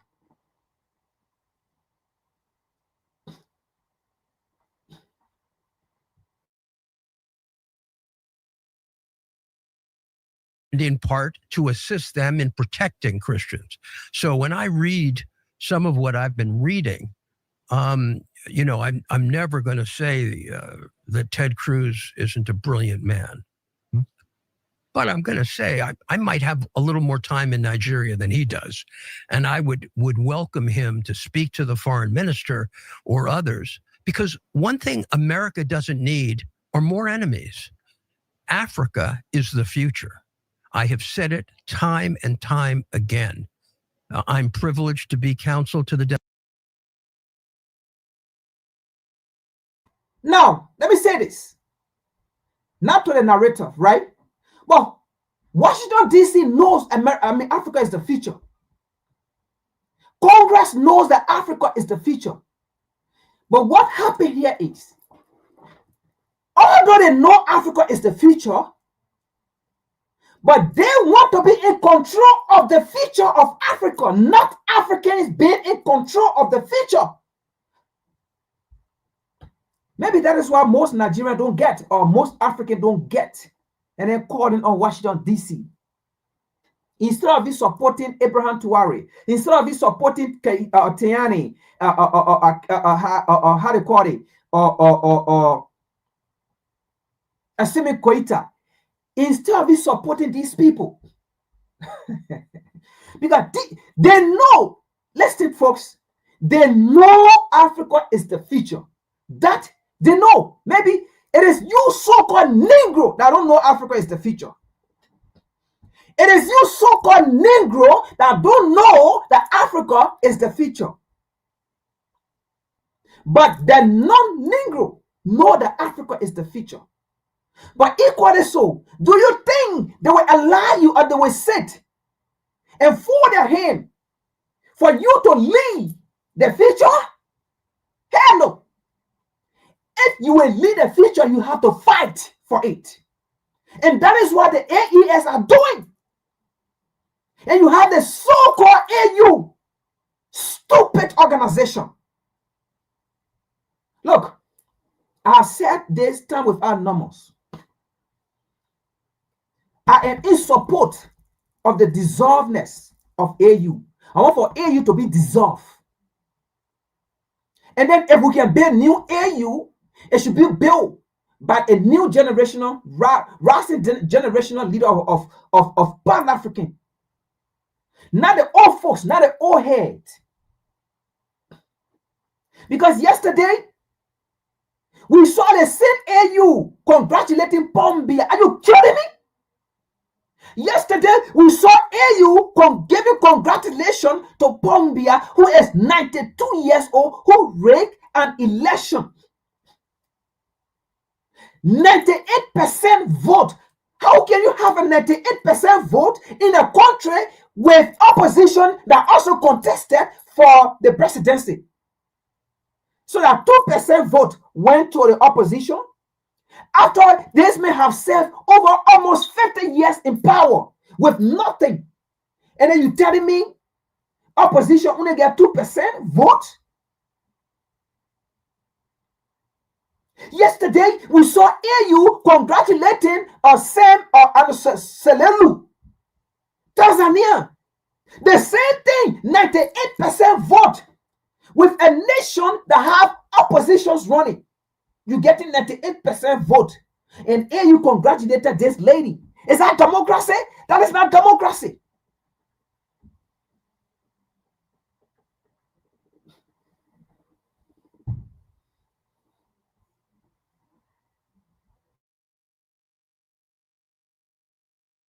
Democratic Republic of the Congo.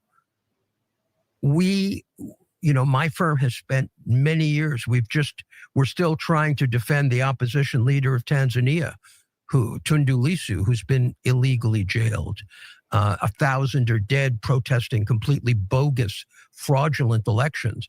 And to the credit of the United States.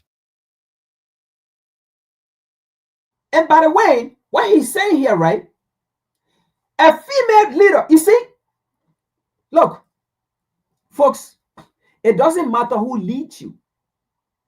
You know, I don't even want to believe that Western agenda. We need women empowerment. We need inclusiveness. I don't want to believe those things.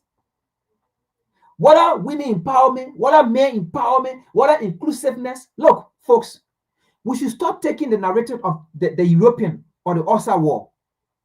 What we should be discussing, what are women, what are men? We need leaders that will seek our interests. Not because we need women empowerment or we need equality, then we put women in power. I swear to God.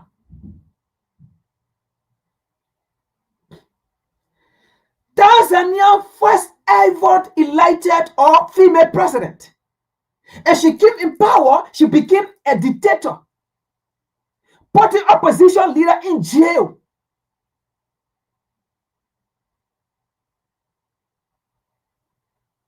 And that's what he's talking about here. One of the opposition leader was in jail during the time of the election. This lady put this man in jail. And that's why when she won the election again, 98% with a nation that have all opposition. That was not, people were not even in her favor. And then during the election, she cut off the internet facility, cut it off, everything. And then during the protest, everything cut it and then run away. But the AU gave this lady congratulations. AU!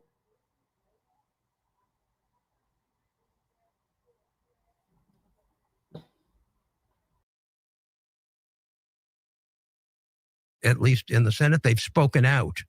Foreign Relations Committee has spoken out. We need our administration, and we certainly need the EU to stop funding this grotesque government in Tanzania.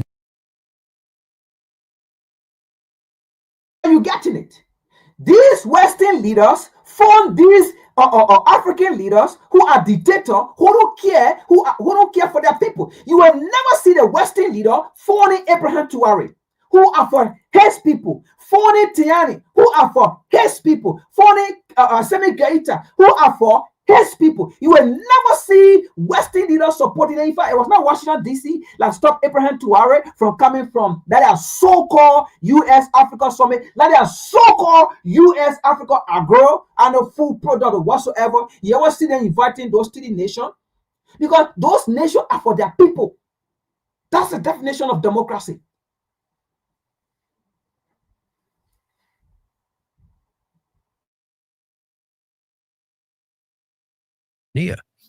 But we have to stop looking at Africa as a security concern alone.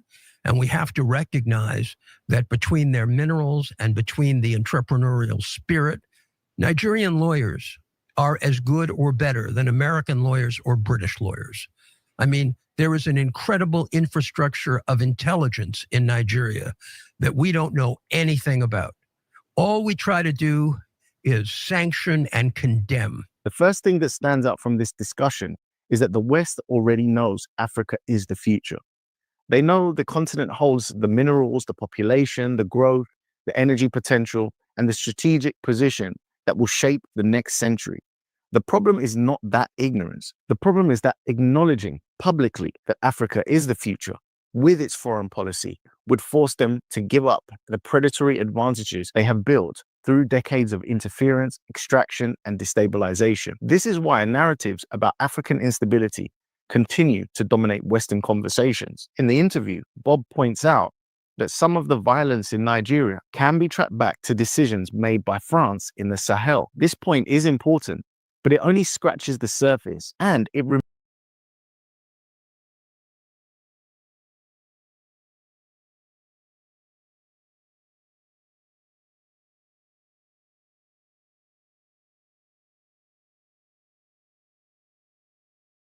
Sorry, folks, because of time, I can't play the entire video. But at least you get the point and you see what went on, right? So that video is not a video from, and it's a recent video that have been made because of the issue going on in Nigeria, right?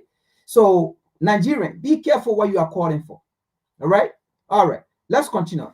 So now you may be asking, so friend, what can we do? Okay, we have solution for you. What we need to do, all right?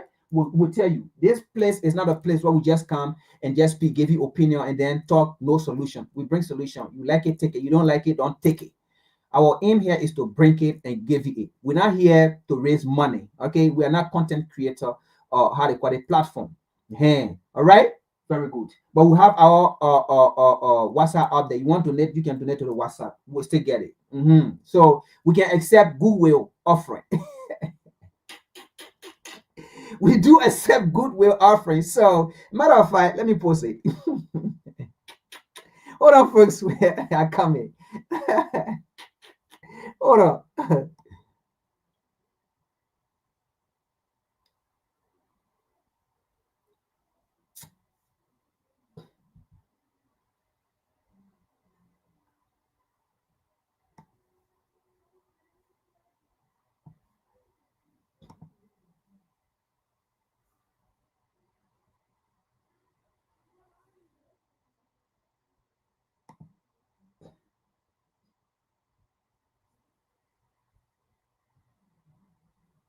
All right, let's continue. So the link is there. If you want to donate goodwill offering to us, we have our cash out there. You can donate, but not on a notion of you are coming to bribe us. All right. So if you think you want to bribe, you can take your money. We don't need it. But again, goodwill offering, hey, you can give it to us. We can maintain a platform. I mean, we want to maintain a platform, right? So let's continue here. Now, Nigeria. Let's look at this again. All right. So now we are going to history. We brought current event, right? Let's go to history here.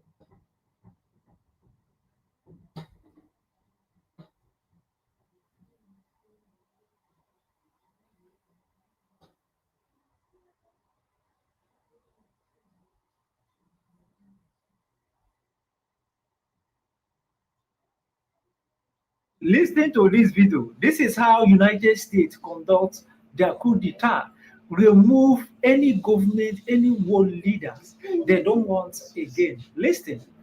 Powerful countries around the world have a secret weapon they use to remove the leader of any country. That weapon is called a coup. The word coup comes from the French language. It means to strike, cut, or forcefully take something away. In politics, it means when a country's leader is removed by force and someone else is put in charge instead. Whenever a coup takes place in any country, there's usually more than one reason behind it and more than one player involved. But in today's video, I'm going to show you how, over the last 100 years, the United States has used coups in other countries to protect and promote its own interests. And by the end of this video, you might start to question everything you thought about international laws and global rules, because the truth is they often don't mean much. In the end, the one with the most power makes the rules and breaks them as they please. Now, the countries I'll talk about today all have one thing in common, and that is America's direct role in the coups that happened there has been proven. Each of these events is big enough for its own separate documentary, but I'll keep things short and to the point so we can cover them all in one go. Let's start with the year 1893. This was the year when America did a coup in other country for the very first time. Around 3,000 miles away from the United States, the Queen of Hawaii had become a threat to the American sugar business. Years earlier, American missionaries had arrived in Hawaii to spread Christianity, but they ended. So basically, the Hawaii that you see that is part of the US today was not part of the US. The Hawaii have their own government. They have their own queen. They have their own system, right? Free, independent. Okay? But what happened? Boom. Watch out. Ended up buying a lot of land and started large-scale sugar farming. Most of that sugar was being exported to America, while the local Hawaiian people saw very little profit. When the Queen tried to introduce a new constitution to limit the power of these sugar businessmen, it caught the attention of the big sugar mill owners back in the US. Not long after that, the American military sent warships to Hawaii. With support from a few local allies, they removed the Queen from power and installed one of the same Christian missionaries as the new president of Hawaii. This was the first time America successfully intervened in another country and helped overthrow its government. And like the saying goes, once a lion tastes blood, it doesn't stop at just one village. Something very similar happened with America after this. Now let's move to the year 1895. At that time, the Spanish Empire was falling apart. Most of its major colonies were experiencing uprisings and revolutions, especially Cuba, Puerto Rico, and the Philippines. Meanwhile, America was becoming a rising superpower, and it didn't like that Spain still controlled these nearby islands because they were in very strategic locations. The United States was waiting for the right moment, and it finally got one when one of its ships exploded near Puerto Rico. America immediately blamed the Spanish Empire for the incident. That gave the US a reason to officially join the war between Spain and the local rebels. America told the people of Puerto Rico, Cuba, Guam and the Philippines that if they helped fight off the Spanish, they would be granted freedom afterward. With US military support, the locals managed to push the Spanish Empire out. But instead of giving those countries their promised freedom, the US installed its own puppet leaders in all 4 places. So in just 8 years, America had already carried out coups in several countries and set up governments that suited its own interests. Now let's jump to the year 1909. In Central America, there's a country called Nicaragua. Its land is perfect for growing coffee, and many American companies had already invested there, exporting coffee beans around the world. Then elections were held, and a new president came to power. He didn't like how American companies were exploiting Nicaragua's resources, so he tried to introduce some regulations. But America didn't want that. So, the US started spreading propaganda against the president, claiming he was planning to build a canal similar to the Panama Canal. Even neighboring countries believed the rumor and turned against him. Years later, it became clear this was completely false. Meanwhile, a rebellion broke out in Nicaragua. America sent its navy to help the rebels. With US support, they won, and the president was forced to resign. As expected, America installed a leader it preferred. Just 2 years later, in 1911, America did something similar in Honduras, Nicaragua's neighbor. The president there was also trying to control American companies, this time in the banana trade. Behind the banana industry was an American businessman named Sam the Banana Man. He had so much power that he brought in a private army to fight in Honduras and protect his business. The US government said nothing. When the situation got in. Now, just to add to that, right? This is what exactly they also did in Liberia in the 1926. They did that. And that guy was T. Harvey. The same way this guy, they call the Banana Man in Nicaragua, right? Whatsoever they called it. They did the same thing. Steve Harvey did the same thing in Liberia, the Firestone. So 1926, that idiot sat down because he came from, how they call this place? Congo. He was in Congo. All right, he was in Congo.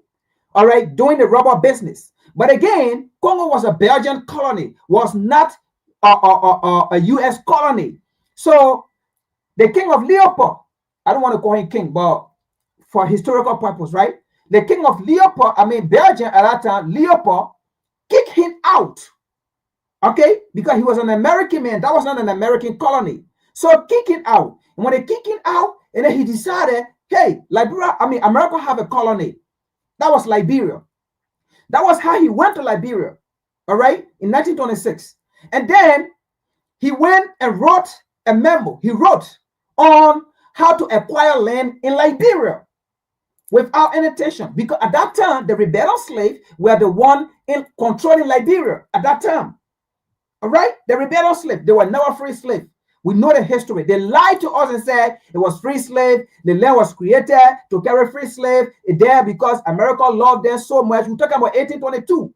When did America stop slavery? 1865. And after they stopped slavery, what happened? 1866. Jim Crow law.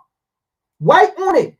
Black only. Plessy versus Ferguson. So you love black people that much. You stay ill-treated them. But you took 300 people, took them to Liberia, a settlers colony to maintain your colony. Then you say you love black people. Then 1924, what did you do to Marco Garvey? You impressed him when Marco Garvey decided to send about 500 men in Liberia. When Marco Garvey decided, okay, we are free, we need to go to Liberia.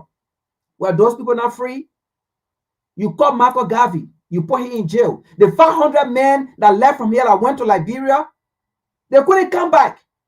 Some of them fled and went to Ethiopia. Some of them fled and went to today Sierra Leone. They couldn't stay there because the people that were there ruling Liberia at that time, the American Liberian or the rebellious slaves, they were already in the pocket of the U.S. So they couldn't protect their brothers and sisters who were in the UNIA that left from here that went there. They fled for their life. So folks, be careful here when anybody come and tell you Liberia was created to carry free slaves. It's all lie. It's whitewashed history. All right? So Harvey Firestone, they kick him out from DRC Congo, the king of Belgium. So he came to Liberia because Liberia was an American colony. So these idiots sat down and wrote how he was going to acquire land and how he was going to use the native people there, right? Enslave them on the plantation to grow rubber, right? And then to harvest rubber. So when he did it, he went without the approval of the American government because he felt that it was slave that was controlling the land. He went there with the memo. Now, not all the slaves, the rebellious slaves that were bad. Some of them decided, hell no, we can't do this. We were in the U.S., even though we control the colony for the U.S. and we get benefit from it, right? We still getting benefit because if we refuse, they will take us back to the U.S. and enslave us because our brothers and sisters are not yet free. They are still slaves there, right? So, what they did was some of them disagreed and said, no, we are not going to enslave our brothers and sisters. We're not going to do that. We know what slavery is.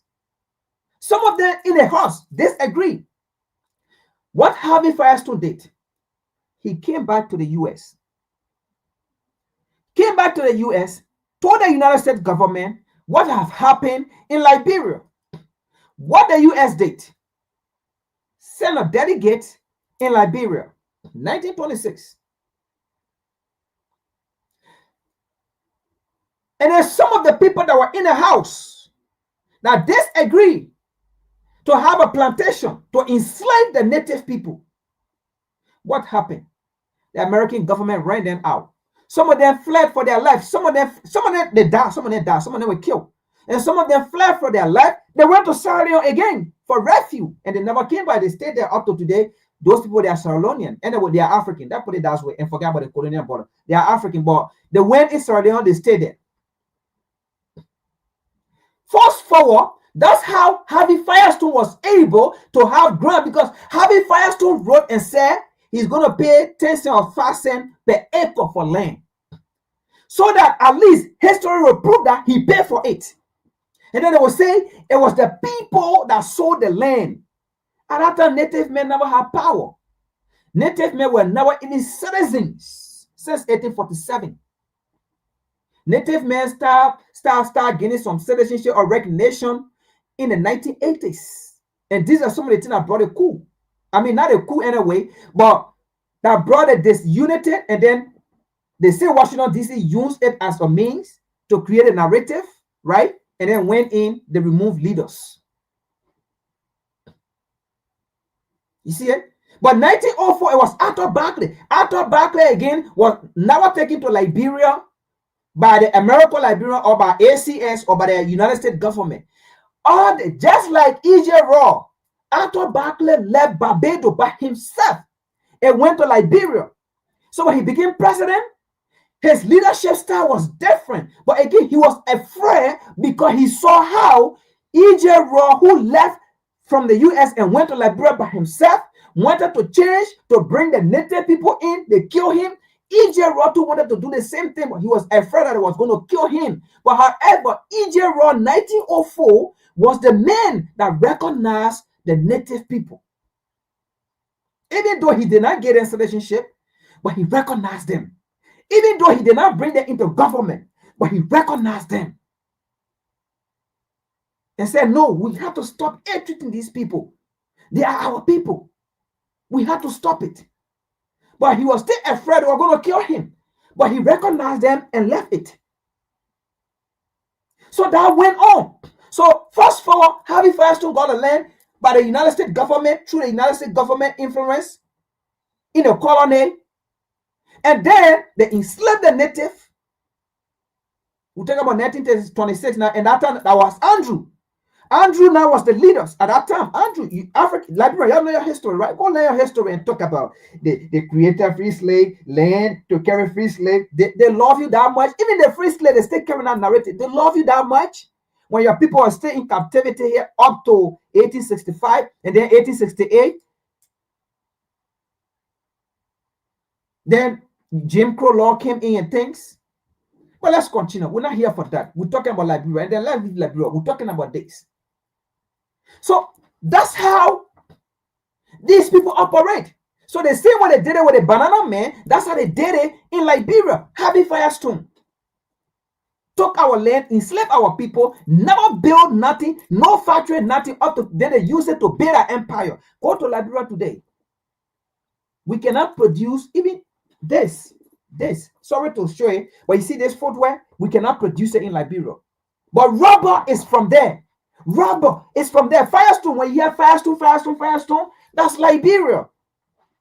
If you walk in the US and you see Bridgestone, that's Liberia. But we cannot produce, any later material. We cannot produce nothing. We can't even produce the water bottle. This water bottle, we can't produce it there.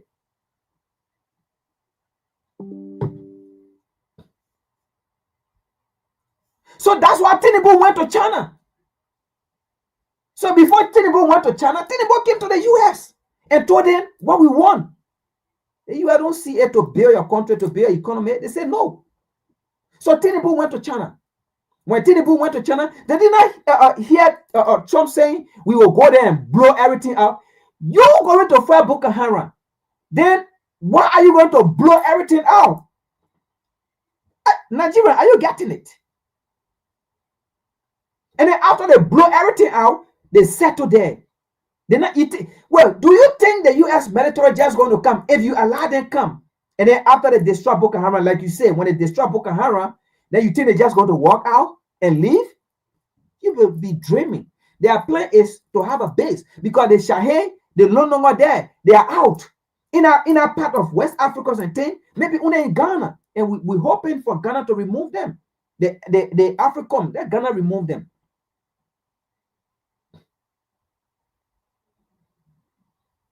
But it's for them to come and have a base there to settle. And then when they blow everything off, the 24 billion contract, they come and blow it off in the name of killing Boko Haram. And then they settle there. And then they intimidate your next leader that will come. If you vote now, you remove Tinubu, and then you think that you vote for Peter Obi, then Peter Obi come, right? And then Peter Obi is not in their favor. They will intimidate Peter Obi. They were threatening Peter Obi. They will put fear in Peter Obi. Because your military will not be powerful because you have foreign military in your country. Peter Obi will not be powerful. He will be the threat. So think to us. Be smart.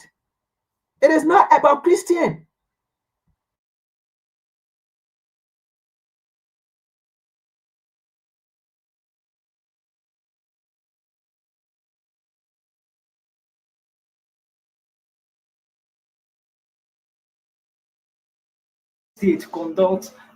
Got one when one of its ships exploded near Puerto Rico. America immediately blamed the Spanish Empire for the incident. That gave the US a reason to officially join the war between Spain and the local rebels. America told the people of Puerto Rico, Cuba, Guam, and the Philippines that if they helped fight off the Spanish, they would be granted freedom afterward. With US military support, the locals managed to push the Spanish Empire out. But instead of giving those countries their promised freedom, the US installed its own puppet leaders in all 4 places. So in just 8 years, America had already carried out coups in several countries and set up governments that suited its own interests. Now let's jump to the year 1909. In Central America, there's a country called Nicaragua. Its land is perfect for growing coffee, and many American companies had already invested there, exporting coffee beans around the world. Then elections were held, and a new president came to power. He didn't like how American companies were exploiting Nicaragua's resources, so he tried to introduce some regulations. But America didn't want that. So, the US started spreading propaganda against the president, claiming he was planning to build a canal similar to the Panama Canal. Even neighboring countries believed the rumor and turned against him. Years later, it became clear this was completely false. Meanwhile, a rebellion broke out in Nicaragua. America sent its navy to help the rebels. With US support, they won, and the president was forced to resign. As expected, America installed a leader it preferred. Just 2 years later, in 1911, America did something similar in Honduras, Nicaragua's neighbor. The president there was also trying to control American companies, this time in the banana trade. Behind the banana industry was an American businessman named Sam the Banana Man. He had so much power that he brought in a private army to fight in Honduras and protect his business. The US government said nothing. When the situation got intense, the US stepped in to negotiate a ceasefire. The Honduran president was forced to step down. Then Sam the Banana Man helped appoint a new president who supported him. That new leader gave Sam more land and made his companies tax-free. In short, one American businessman ended up toppling an entire government. Alright, now let's fast forward to the 1950s. By this time, America had become a global superpower. Its intelligence agency, the CIA, had completely changed how modern warfare was carried out. America wasn't just focusing on nearby countries anymore. It had started interfering all over the world. The US had one major enemy at this time, the Soviet Union. America was determined to stop the spread of the Soviet Union's communist ideology at any cost. And this brings us to Iran. In 1953, Iran held elections and Mohammad Mossadegh became prime minister. He wanted to take back control of Iran's oil from the British. Back then, a British company called Anglo-Iranian controlled all of Iran's oil. Mossadegh wanted to nationalize the oil industry. Basically, he wanted the Iranian government to own it. The British didn't like this idea. They warned Mossadegh that there would be consequences. Soon, the British government met with the CIA and both decided that Mossadegh had to be removed. So the CIA secretly sent its Middle East chief, Kermit Roosevelt, to Iran. His mission was simple: remove Mossadegh. Kermit started bribing politicians and religious leaders to turn them against Mossadegh. Fake propaganda was spread across the country. Some religious leaders were even attacked, and Mossadegh was blamed for it. As protests broke out, violence spread. Shops were set on fire, and police were attacked with stones. In response, police opened fire, killing hundreds. Things in Tehran spiraled out of control. In the end, Mossadegh had to resign. He was arrested, put on trial, and kept under house arrest for the rest of his life. To replace him, the US and UK brought in Mohammad Reza Shah Pahlavi, making him the king of Iran. 5 centuries. His title is King of Kings, and he becomes emperor of his nation. This was a big win for America. In a powerful country like Iran, they had installed a pro-Western, pro-American ruler. Shah opened Iran to American oil companies, but his rule turned Iran into a police state. Anyone who opposed him, politicians, military officers, religious leaders, students, was silenced. Over time, the oppression got worse. In 1979, the people finally had enough. They filled the streets and Shah had to flee the country. A religious leader named Ayatollah Khomeini replaced him and completely changed Iran's direction, both politically and culturally. America's former ally had now become its enemy. If you look closely, you'll see that the real reason behind the 1979 Iranian Revolution was actually the 1953 coup backed by America. And just a year after the Iran coup, in 1954, America pulled off the same playbook in Guatemala. There, a democratically elected prime minister tried to place restrictions on American companies that had monopolized the country's electricity and railroads. He also took land from banana companies and gave it to regular people so they could grow food. Just like in Honduras, American banana businesses had a lot of power in Guatemala too, so the US decided this prime minister had to go. The US President and Secretary of State ordered the CIA to carry out a coup. The CIA supplied weapons to retired Guatemalan soldiers and armed civilians. They also set up a fake radio station in Florida that broadcasted in Spanish, pretending a revolution had started in Guatemala. While the radio faked the news, the CIA-backed forces began attacking government buildings. It looked like a real civil war had started, but only the Guatemalan president knew the truth. The pressure became too much, and eventually the president stepped down. The CIA then placed their chosen man in charge. What followed was decades of chaos, killings, political violence, and instability, and the country still hasn't fully recovered. One coup, driven by American business interests, ruined Guatemala's future. And even after 70 years, the country continues to suffer. Anyway, now let's talk about Africa. The year was 1960. In the middle of Africa, there's a country called Congo that had just gained independence from Belgium. After holding fresh elections, a man named Patrice Lumumba became the prime minister. This made America very nervous because the Cold War was in full swing, and Congo had a lot of natural resources, especially uranium, which is used to make nuclear bombs. America didn't want such a rich country to have an independent leader, so once again, the US government gave. And that's how currently the US is never about Nigeria. Because folks, like we said last week, Nigeria, regardless what, we are not going to disrespect Nigeria. That will not happen. We might talk about the colonial puppets, the colonial leader, and we may talk about the legislature, the executive, what's the other one? The judiciary, right? this lawmaking body, we might talk about them as being stupid. We might talk about them as being corrupt, but not the nation, not the people. Regardless what, we will not, because of Western influence, and then they respect Nigeria. They are our superpower. They are the people Africa look up to. So the West know it, and the West have panic. If Nigeria can go to China, then that means the rest of the other nation will follow. Like we've been saying it here. Nigeria is the problem to the peace and security or stability to Africa. Nigeria is the problem. So you saw in the first video that we watched that Nigeria make deal with Boko Haram. Nigeria make deal with the West not to do anything. And then when they go for weapon, the same West told the people not to sell weapon to Nigeria. And then later on, they got to know. Why will Boko Haram come to the army base or whatsoever then when some soldier want to fight and then call come from overseas or whatsoever and say, no, don't do it. So Nigeria is the problem. If Nigeria just wake up today and say, look, Ghana, you know what? We are ready for unity. Let us put this colonial bulletin aside. Because guess what? Poverty is in Nigeria. Poverty is in Ghana. Poverty is in Africa. Poverty is in Benin. Poverty is in Liberia. Poverty is in Sierra Leone. Poverty is poverty going. So if Nigeria decide today is it.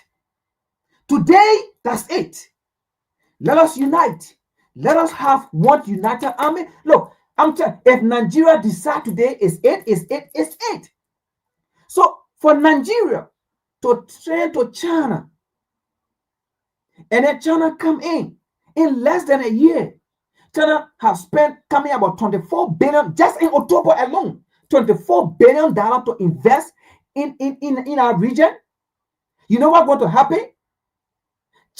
It was not about coming, the Chinese policies, right, is different from the U.S. policy. The Chinese policy is not about coming and give the $24 billion to the politician and then get our resources and leave, because that's how the U.S. do it. The U.S. come and buy the politician. The U.S. come and buy the decision maker. The U.S. come and buy the influential people in society. Buy them, not to do development. Buy them, give them the money. And then these people will take that same money and then bring it back to the U.S. and put it in the U.S. economy. Yeah, it is the U.S. economy because they will come and put it in a bank. In or Bank of America, Wachovia Bank, put it in there to save it there. The Chinese is not coming for that. The Chinese are coming with 50-50. We are coming to build your infrastructure. We are coming to build infrastructure so that you can produce your gold. You see what's going on? First than ever since the 60s. In fact, not even since the 60s. Since after the days of Mansa Musa. Since after the day of Alio Musa. Since after their days. That region, Mali, Niger, Burkina Faso, they have never had gold reserve. After those people have left, and the French came in, all the colonial people came in. And then they stole, first of all, when they came, the gold that was there, the gold reserve, the French stole it. The British stole it. The gold reserve. They stole it and took it first. Then before they start digging or mining the gold and things, they stole it. The gold reserve Mansa Musa had, the gold reserve Alio Musa had, the gold reserve Queen Nzinga had, the gold reserve these people had. They took those gold reserves, they stole it. These Westerners, they are thieves. They stole it. Then before bringing in foreign companies. Since that time, up to the 60s, we gained independence. Our gold just been going to France. But it was through Abraham Traore. Why you think now they have a gold reserve? They have their first gold reserve in the 21st century. Where is they coming from? Because factory. They did a man with non-colonial nation, as they call it, colonial father or colonial mother, as you can call it, with the US and the NATO nation and thing. They were made deal with China and Russia. Now they are manufacturing their own gold bag. And now first time ever for them to have gold reserve. First time ever for them to have uranium reserve in Niger. First time ever. The US is not going to do that. England is not going to do that. This NATO nation, they are not going to do that. So the Chinese came in and said, we will build the factory. So they came to build in Nigeria. So that it will create more jobs, so that the Nigerian will have reserve and store their thing for generations to come and use it. So Washington DC panic. Now they are coming out with narrative, Christian, Muslim killing Christians, so that they can go and settle there. And then Trump said, when we go there, we're going to blow off everything. So the investment Nigeria is about to make in that 24 billion to create job opportunity so that they can be able to manufacture their own mineral resources and reserve it and use some and keep some for next generation to come and think and take over. Donald Trump said, when they go, they will blow it off. Because that's what they're known for, according to history.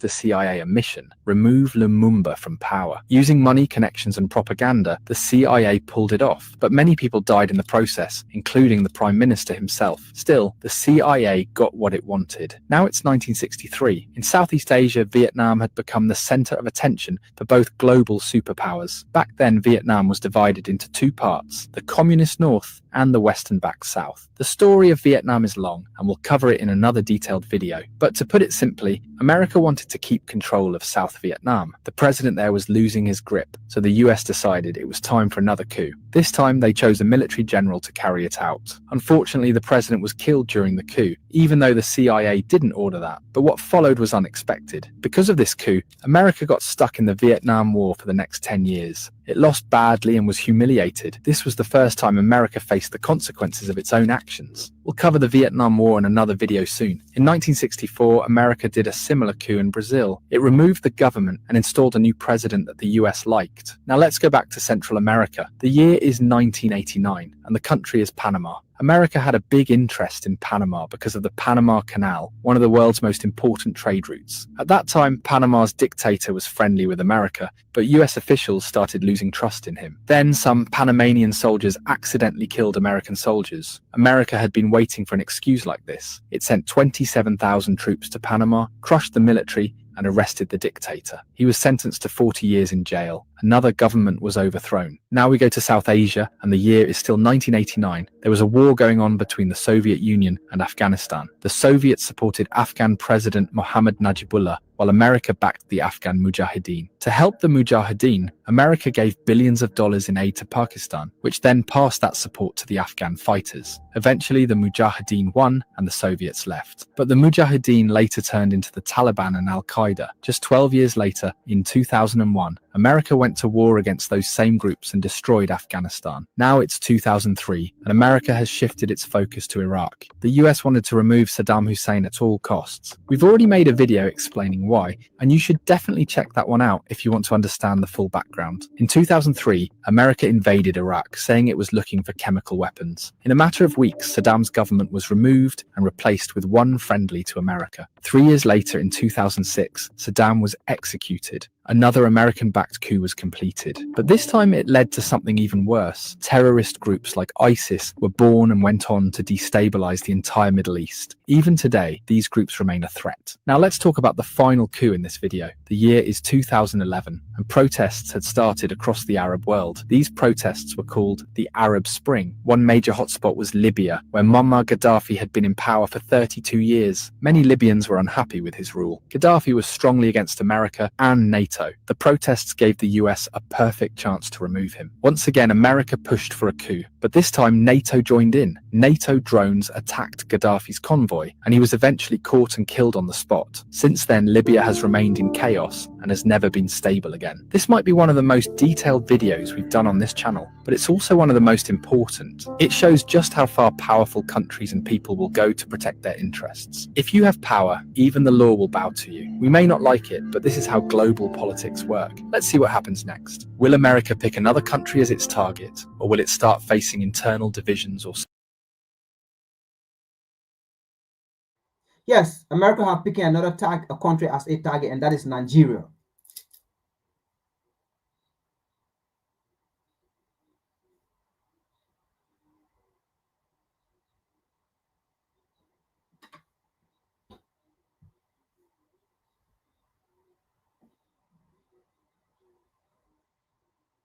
To know what is causing problem between Russia.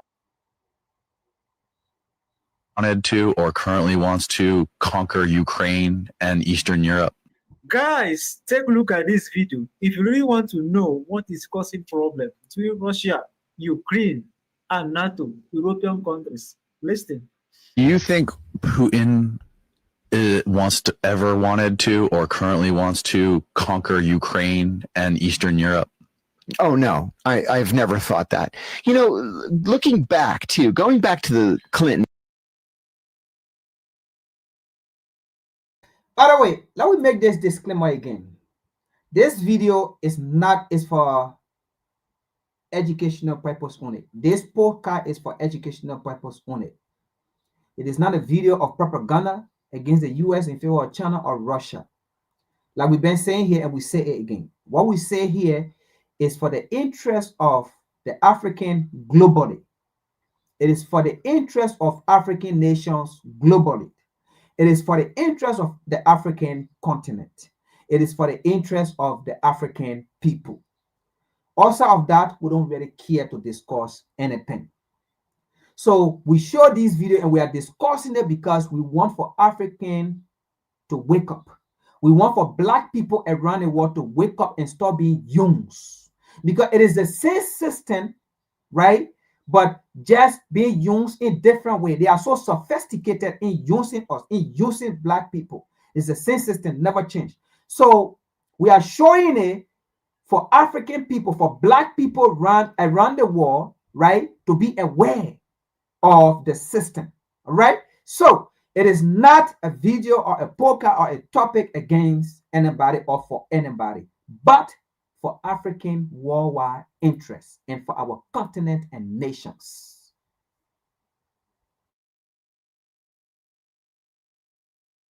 Administration. When Putin first became president, at the very tail end of Bill Clinton's presidency, he floated the idea of Russia joining NATO. And Clinton said, yeah, I don't think we really like that. Russia? Yeah, Russia joining NATO. Because the Soviet Union's gone. We're all friends now, right? The peace dividend we're always talking about. How are we going to spend the peace dividend? Right. We don't need to spend money on defense anymore. Right.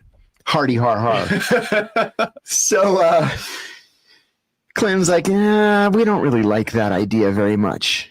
And he said, okay, if you won't let Russia in NATO, at least don't allow any of the countries on our border to join NATO. And Clinton said, that we can agree to. Next thing you know, Latvia, Lithuania, Estonia, and Poland all join NATO directly on the Russian border. And he's like, hey, you promised us that you wouldn't let any of these countries join NATO. Sorry, we changed our minds. Right. Yeah, strategic planning and all. Then when Obama becomes president, at a summit with Putin, Putin said, I spoke with Clinton years ago about Russia joining NATO. It's something that we would like to explore. Who said this again? Putin. To Obama. And Obama said, no, we don't like that idea. We don't think that's going to happen. And he said, okay, well, you guys lied to me about these other countries joining NATO. So don't allow Ukraine to join NATO. This is going to be a serious problem otherwise. And he's like, okay, we won't. And then Joe Biden becomes president, and he's like, oh, Ukraine would be a great addition to NATO, And the European Union and the Russians said, we've had enough. There was a pro-Russian government in Ukraine that was overthrown at the urge of the United States in 2014. As if that wasn't bad enough, as soon as that happens, then they want to talk about Ukraine joining NATO. So the Russians said, we've had enough. That's the background to Ukraine. I don't think that the Russians have any... I don't think that they're expansionist as a matter of policy. They have a history of expansionism, certainly, just like we do. The Chinese do not, but we do, and the Russians do. But we don't expand that way, right? We expand in a weird way of just gaining influence over the country. We don't make them party. Like America is not a traditional empire. Like you look at the British Empire, right? Like correct. We just have these other countries that depend on us, and we basically control that. We have all the influence in those countries. Yeah, but then the Libyans would say that's wrong, and the Afghans would say that's wrong, and the Chinese would say that's wrong because of what we're doing with Taiwan now. It's wrong, and it's wrong that we do it, or it's not true. Well, it's not true. Look at Libya. All right. I'm glad he just said it about what the U.S. is doing with Taiwan. That's the same thing they did with Russia. So you saw it, and we showed this before here. They tried to do the same thing with Taiwan and China. They were pumping off Taiwan to go against China, when very well they know that Taiwan cannot fight China. They know that Taiwan does not have the weight to fight China. But they was pumping Taiwan that, we'll give him weapon, we'll give him this. They say when they pump Ukraine, we'll give you weapon, we'll give you this. They try to pump Taiwan, we'll give you weapon, we'll give you this, we'll give you this to go fight a team, blah, blah, blah, blah. At the end, the Chinese told Taiwanese, don't try it. We are brothers, we are sisters, we are neighbors. Don't allow the West. You will lose, not us. You will die, not us. Maybe few of our people will die, because I can't just say you will not kill maybe few of our army. But at the end of the day, the battle line is you will lose this war. And at the end, we might even make Taiwan to be part of China now. You will be under China government. That's how Taiwan slowed down. And you heard what he said in this video. We try to do the same thing with Taiwan. Now, that's the same thing they try to do with Nigeria again, with the whole Christian and Muslim thing. But this time around, they are not going to send the weapon. That's not their aim. Because Nigeria have been asking them, Nigeria have been going, asking people to get them weapon to fight Boko Haram. But they told those nations not to sell weapon to Nigeria. So the case with Ukraine, that won't be the case with Nigeria, because the US did not want to go in directly. NATO did not want to go in directly to fight Russia, because now it was going to be like the thing they call World War III now. So they were giving an ammunition.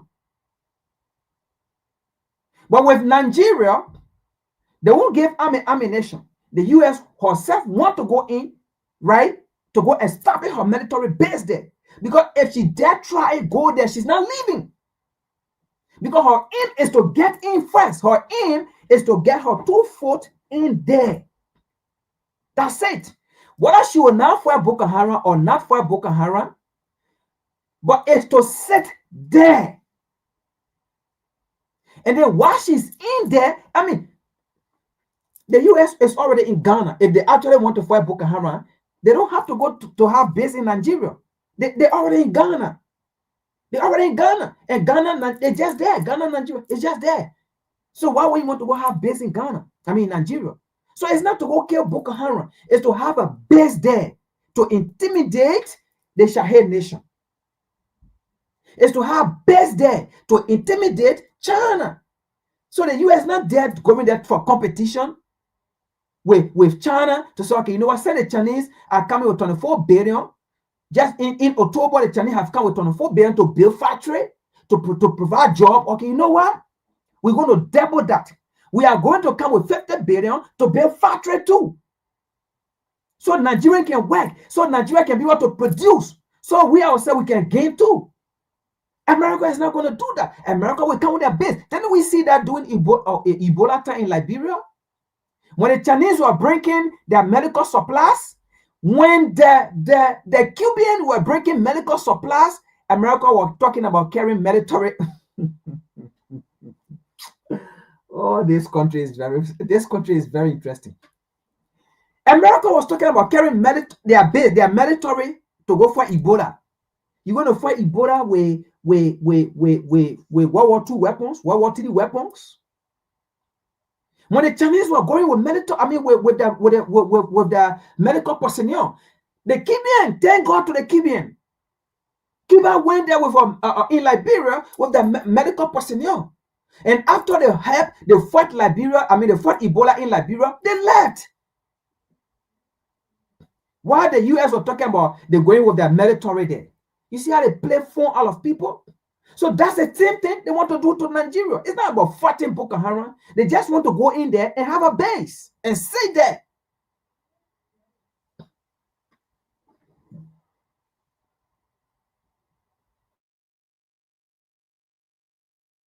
Just as the easiest example, Steve Kappas, who was the deputy director of the CIA, made a secret at the time, not secret anymore, trip to Libya in the immediate aftermath of the start of the Iraq War.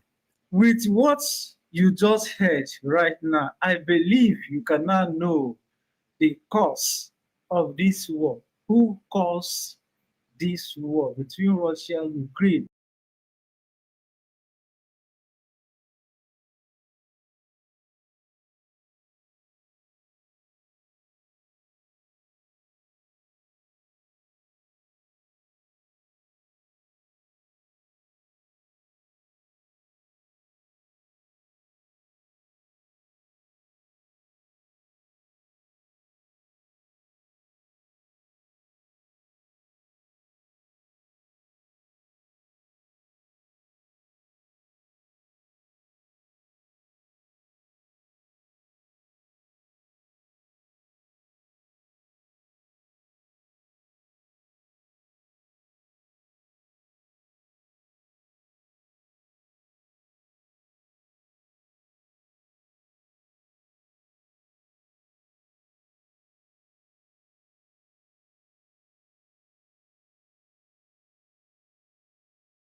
And Gaddafi was being taken down. A number of African presidents said, wait, hold. We will fly into Libya and we can have some kind of diplomatic conversations. The feedback from external actors to them was, if you fly into Libyan airspace, we cannot guarantee your security. I want you to think about that for a minute, that heads of state of the African continent were told this on our continent. And ladies and gentlemen, what is Libya today? What is Libya today? And it happened on our watch. It happened on our watch. Ladies and gentlemen, Rwanda 1994. Dilly-dallying over the word genocide at the United Nations Security Council saw 1 million people dead in how many days? And who solved the problem? We had to solve the problem. His Excellency and a small force came back in and had to build this country from scratch, ladies and gentlemen. And today we still get lectures and hear lectures about human rights, and there's something wrong. I want to talk about South Africa today. In South Africa today, we are hearing narratives being built around white genocide in South Africa. You are security actors, you understand the import of these narratives and why are they being placed in the international scene? Why is this happening? What could it open up? Gaza today, ladies and gentlemen, where we've seen the brutalization and the massacre of tens of thousands of children.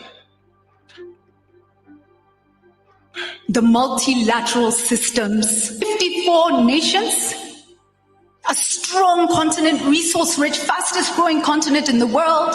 Where do we deserve to sit? Voice of Africa by Africa.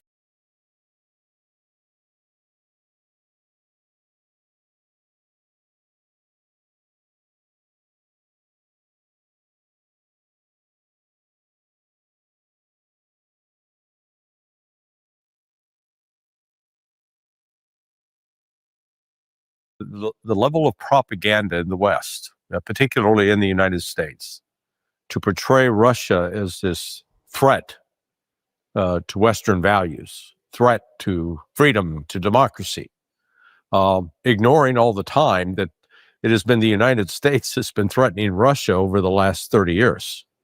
When you go back and look at the history, starting with the collapse of the Soviet Union, Russia made repeated attempts to say, hey, can we be part of NATO? Let us be part of the West. Totally rejected, completely rejected. I went back and did a study of NATO, and in terms of NATO military exercises with Ukraine. Ukraine is not officially a member of NATO yet.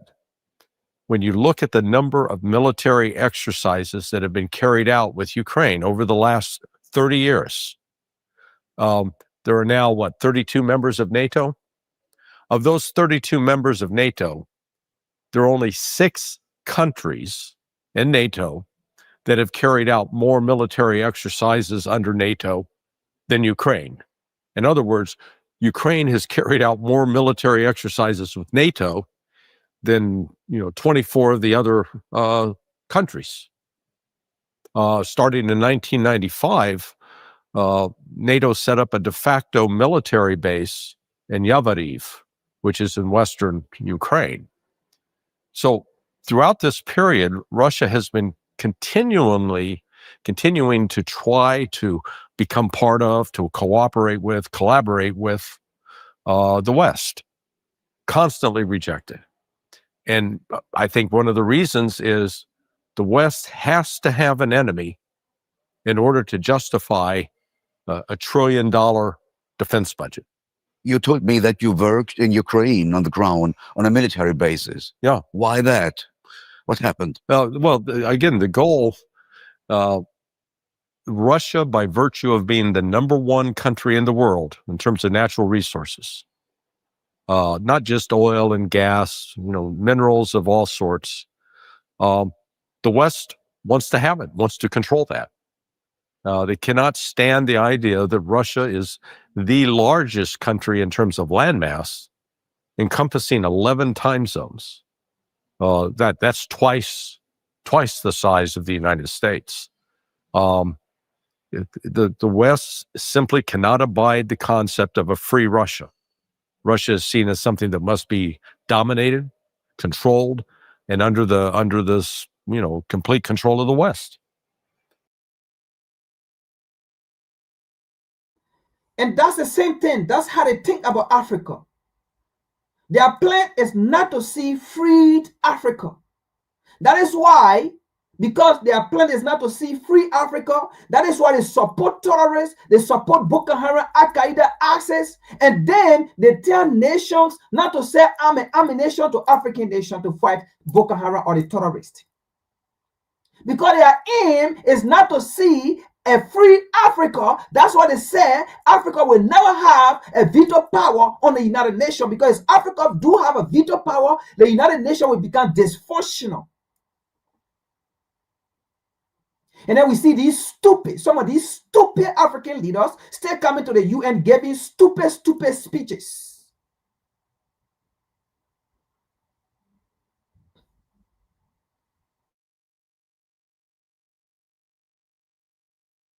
Now, the Russians aren't cooperating. They've decided, no, we prefer to run our own country. What happened on this military base in Ukraine? Well, sorry, folks. Let me make another point. Like we've been saying here, right? It is not about promoting Russia, but it's about exposing the West of how they think about Africa. and also how we can see how other people, right, have built to empower themselves after the West have denied them. Because once upon a time, Russia was not powerful. And the reason why Russia decided to get powerful is because how the United States and NATO have denied Russia from becoming part of NATO. So henceforth, Russia know that, wait a minute, something wrong here. If these nations are denying us from joining them, from becoming part of them, that means we are on our own in the first place. We are on our own. We have to build ourselves. That means we have to be economically independent, socially independent, politically independent. And politically independent also involves building our own military capability and becoming military might. If not, there's a reason these people do not want us to be part of them, because they see us as enemy. If they see us as enemy, that means they can come at us at any time. And that is what actually made a deal that certain nations around the Russian border should not join NATO. They still went ahead and made them to join NATO. And they still went ahead. 2014, they carry on coup in Russia, in Ukraine, for their own government. First of all, after 2018, then they decided to go and have a military base in Russia back here in Ukraine. So, because Russia saw all of these things, they decided to build themselves, to protect and fight for themselves when such day come, and the day came. So Russia was already built and prepared for it. Now, the reason why we are showing some of these videos is for African leaders, because we are not in authority. We are not in power. The truth is, we are powerless. We can do nothing, because even the platform we're sitting on, it can be tampered with, and it will be gone, and we will lose it. We will have no area to present like they did to the African stream. So maybe we'll have we'll have to go on other people's platform and then speak like the way African stream doing it, where somebody just interview you and then you speak your mind. So we don't have the power. It is the leaders who are there who have the power to make things happen. Like you see in the AES. What they did was to come together, Mali, Niger, Burkina Faso. Because unity is strength. And divided we fall, and divided they conquer us. So Russian they began to build themselves, to see themselves as, you know what, we don't have Allah, we don't have friends, but we have enemies. And these enemies can come. The same way they came to destroy the USSR, that's how they will come back to destroy us. So we need to build ourselves. The Russians build themselves. So Africa, the same way they are refusing for us to have veto power. And they say if we have veto power on the United Nations will become useless and dysfunctional. The same way they can support terrorists, Boko Haram, ISIS, Al-Qaeda on the African continent. And then they ask other nations who want to sell weapons to us to fight the terrorists. And then they said, no, those nations shouldn't sell our weapons. But meanwhile, their agency, their organization, their NGO, their USAID are supporting terrorists with American taxpayer money, instead of them using the American taxpayer money to buy ammunition to give it to the African nations to fight the terrorists.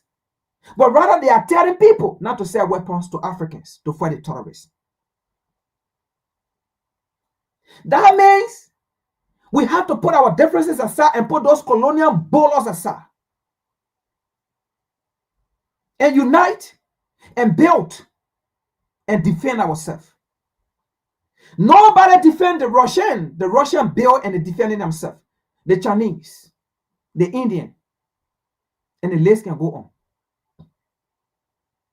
Nobody fight for you.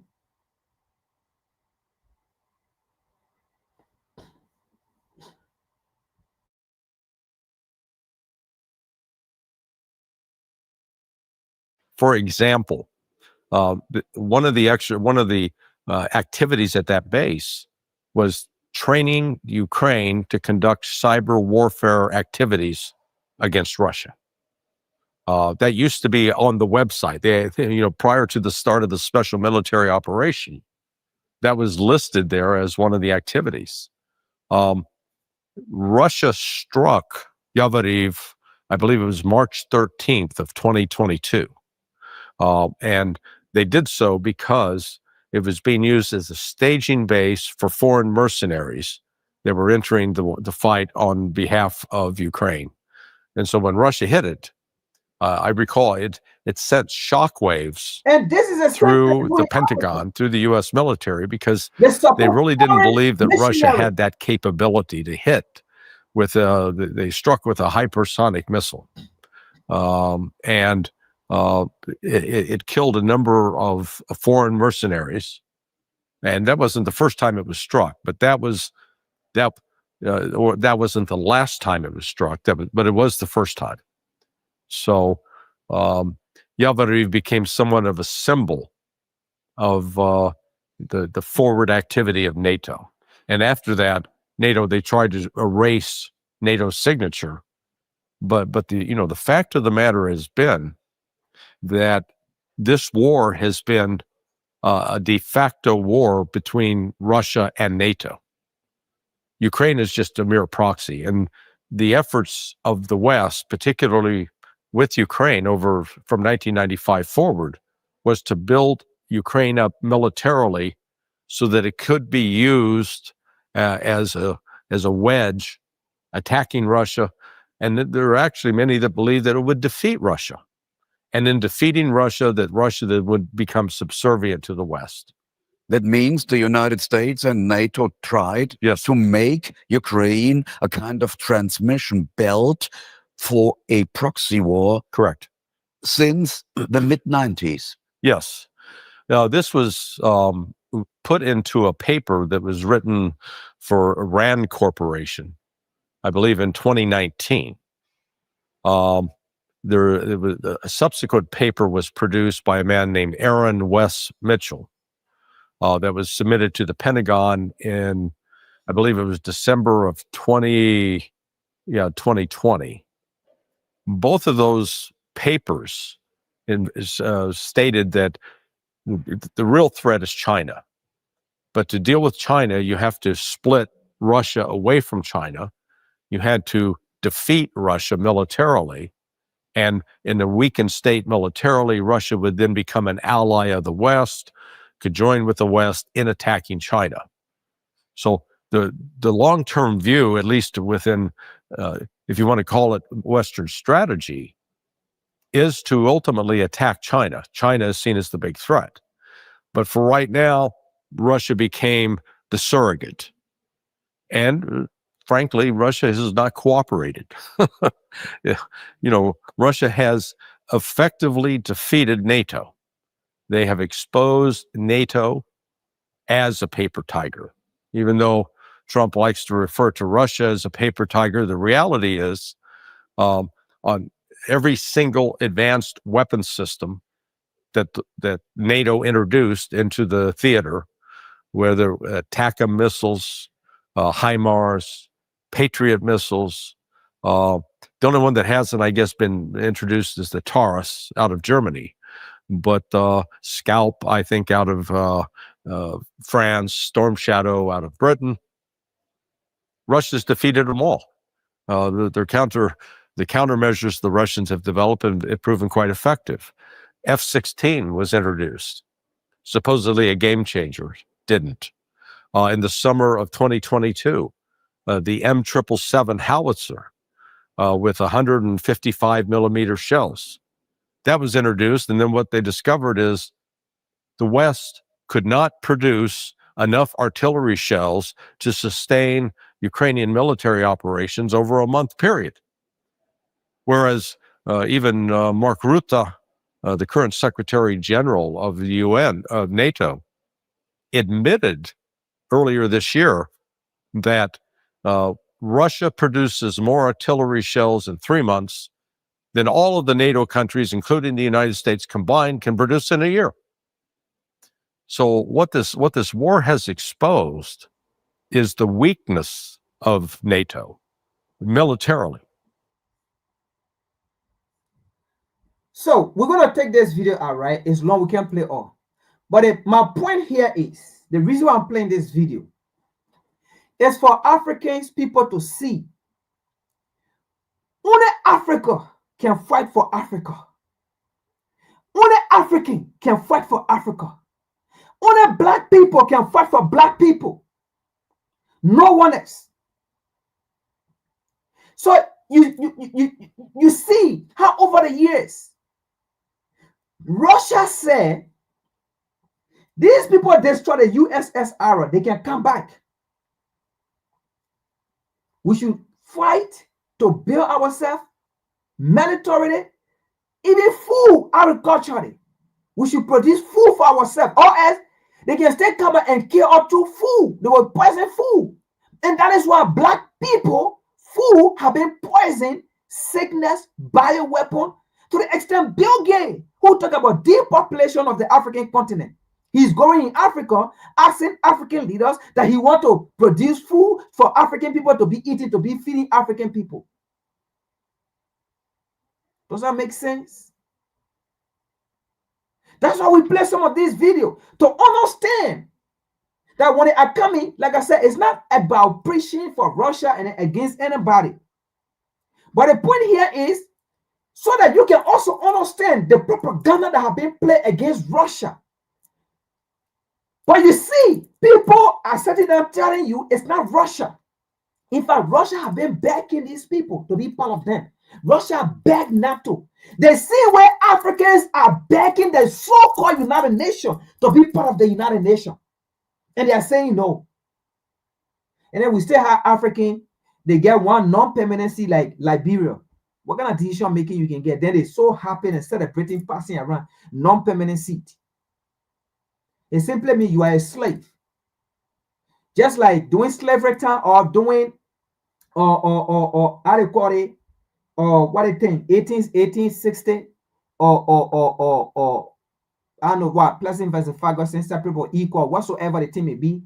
In a classroom, you see black people sitting down way to the back there. And then white people sitting down to the front learning. And then on the same bus, black people to the back. That's the United Nations. That's the non-permanent seat. You sitting way on the other side. You are not at the table of the decision making. You can veto. These people can decide that we want to come and do this to Africa. They will come and do it. You will not say no. And I see Africans celebrating a non-permanent seat that have no meaning, that have no sense, and they're celebrating it. That's how these people deprive Russia from becoming part of NATO after Russia begged them. Even up to Obama time, Russia begged. And they said no. So that encouraged Russia to build herself. And Russia is built today. Africa. That's what we need to do. The time you take him to come to the West, begging them for crumb, begging them for loan, look at Libya did not have loan, but Libya was the most prosperous nation in Africa. And as we can see now, the Sahel nation, they're not begging for loan, but they are getting, how they call it, to be the most prosperous nations in Africa.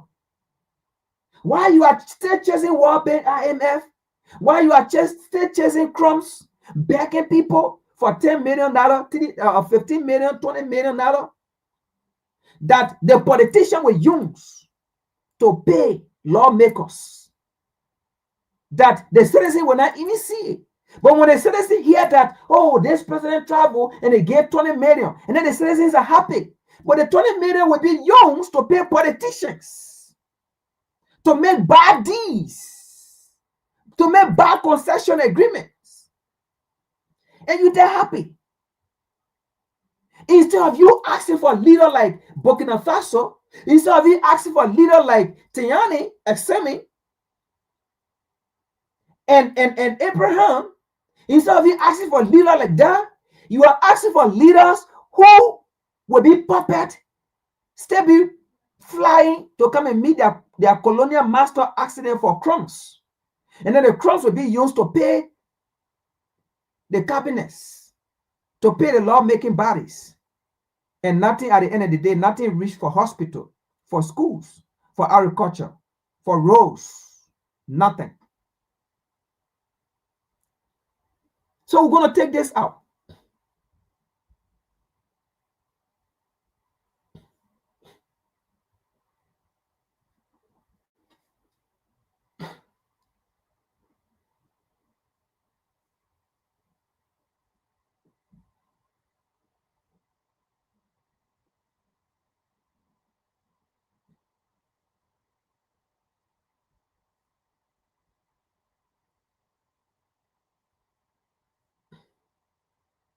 Country to hide. This is my country. I will not go to any foreign country to hide. This is my country, and I will die in this country.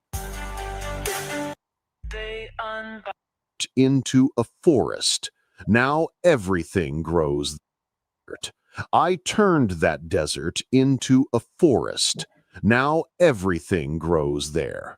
When the Europeans and Americans say they love you, it is a lie. They do not love you. They love the oil of this country, the resources of this land, and the Libya that I created. They are helping you fight against me, but the wise thing would be for you to fight against them, because they are fighting against your future. Here is my final message to you. They are helping you to kill me, but you will surely pay the price by suffering after I am gone. At the beginning of this video, you heard Muammar Gaddafi's statement to his people, made just a few days before he was killed. The exact wording may vary slightly between translations and sources, but the essence remains consistent. This speech was given a few days before his death on October 20, 2011, in the province of Sirte, Libya. Less than 2 years after Gaddafi's fall, a major tragedy struck Libya. On September 10, 2023, 2 dams in the Libyan port city of Derna burst, completely destroying the city. More than 20,000 people were swept away in the massive flood that struck in the early morning. The Derna Dam was built by a Yugoslav company in the 1970s to protect the city from flooding. However, by 2003, both dams had fallen into disrepair. Accordingly, Libya's former leader Gaddafi called upon a group of Italian experts and asked them to provide a report on the condition of the 2 dams.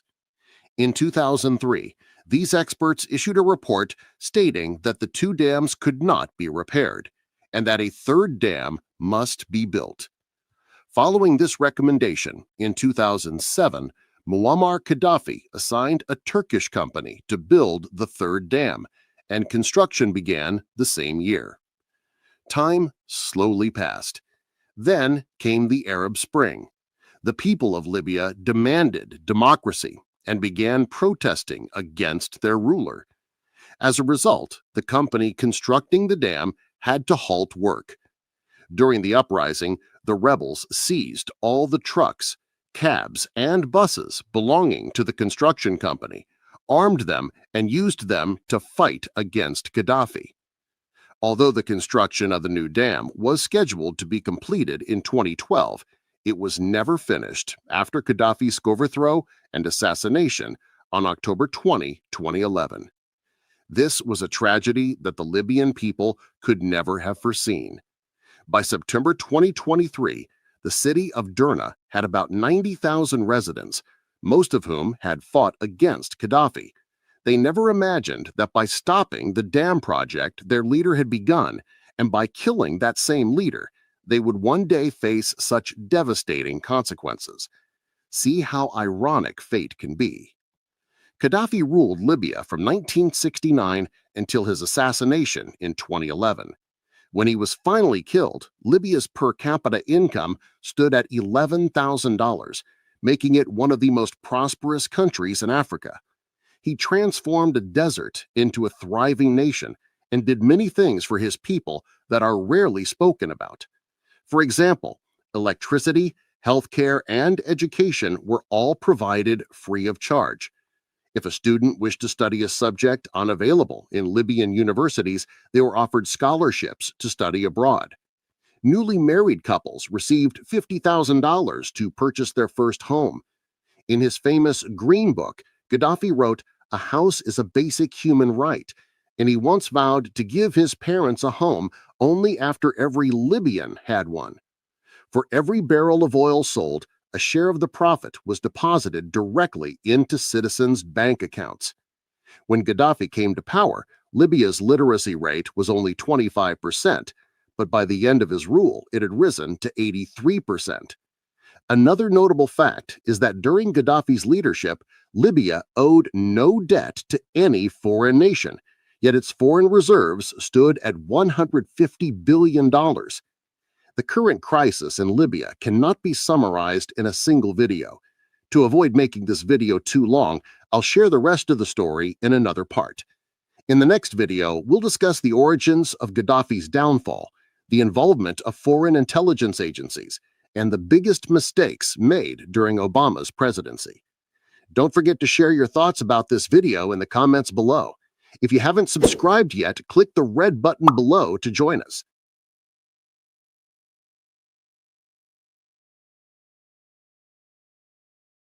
Now, let's just as you watch over there. So again, let me say this before I forget. He said the biggest mistake Obama made. No, Obama did not make a mistake. Because this was a plan from the United States government, according to Hillary Clinton, for 30 years for them to kill Gaddafi. So it was not a mistake. You can't plan somebody's death, somebody's destruction, the removal of somebody for 30 years. And then after you have finally gotten him, then you say it was a mistake. No, it was not a mistake. The United States did this not by mistake. Obama did it not by mistake. You cannot plan somebody's demise for 30 years. And then you finally got the person, and then you say it was a mistake. No. Now, why did we show this video? Why did I show this video? Nigerian, Africans, I showed this video. Look at all what this man said about Gaddafi. All the great things this man said about Gaddafi. The most prosperous nation in Africa at the time with Gaddafi. The only nations at the time in Africa, free healthcare, education free. The only nation in Africa at the time, the resources of the nation were used for the benefit of the people.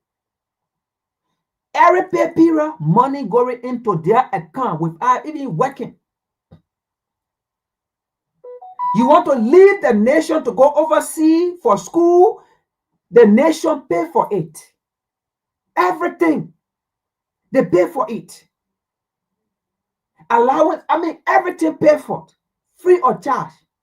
If you don't want to land in Tripoli or in Benghazi or how they call it in Libya, it will pay for everything. Feeding, launching, staying, everything paid for. That is if you don't want to land in Libya. And at the same time, while you stay there, your account in Libya, money still going there. And then when you come back home, that money have accumulated is there.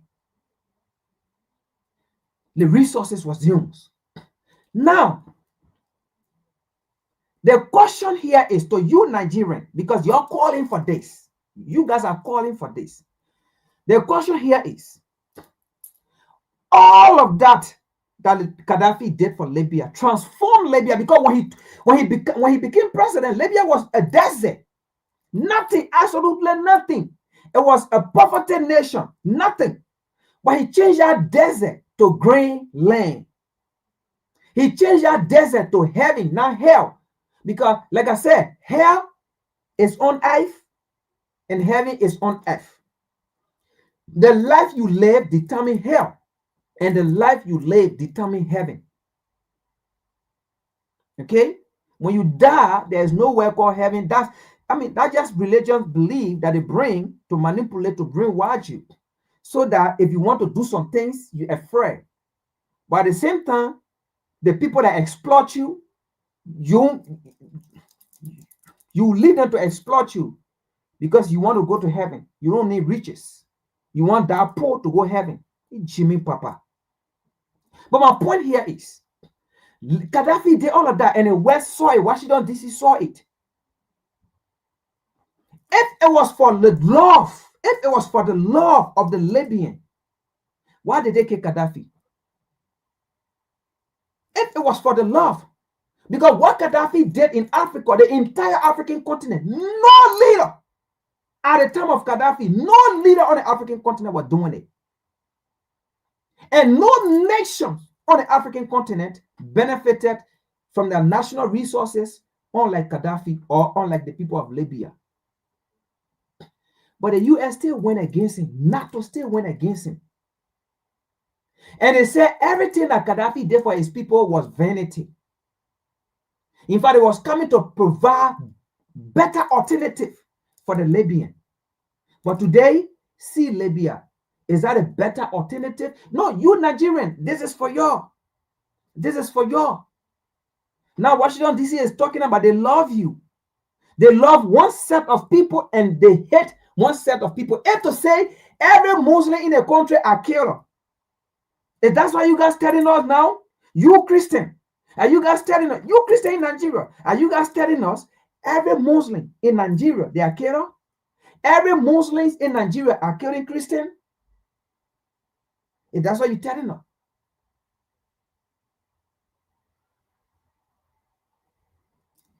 Don't be smart to understand the technicality of the West.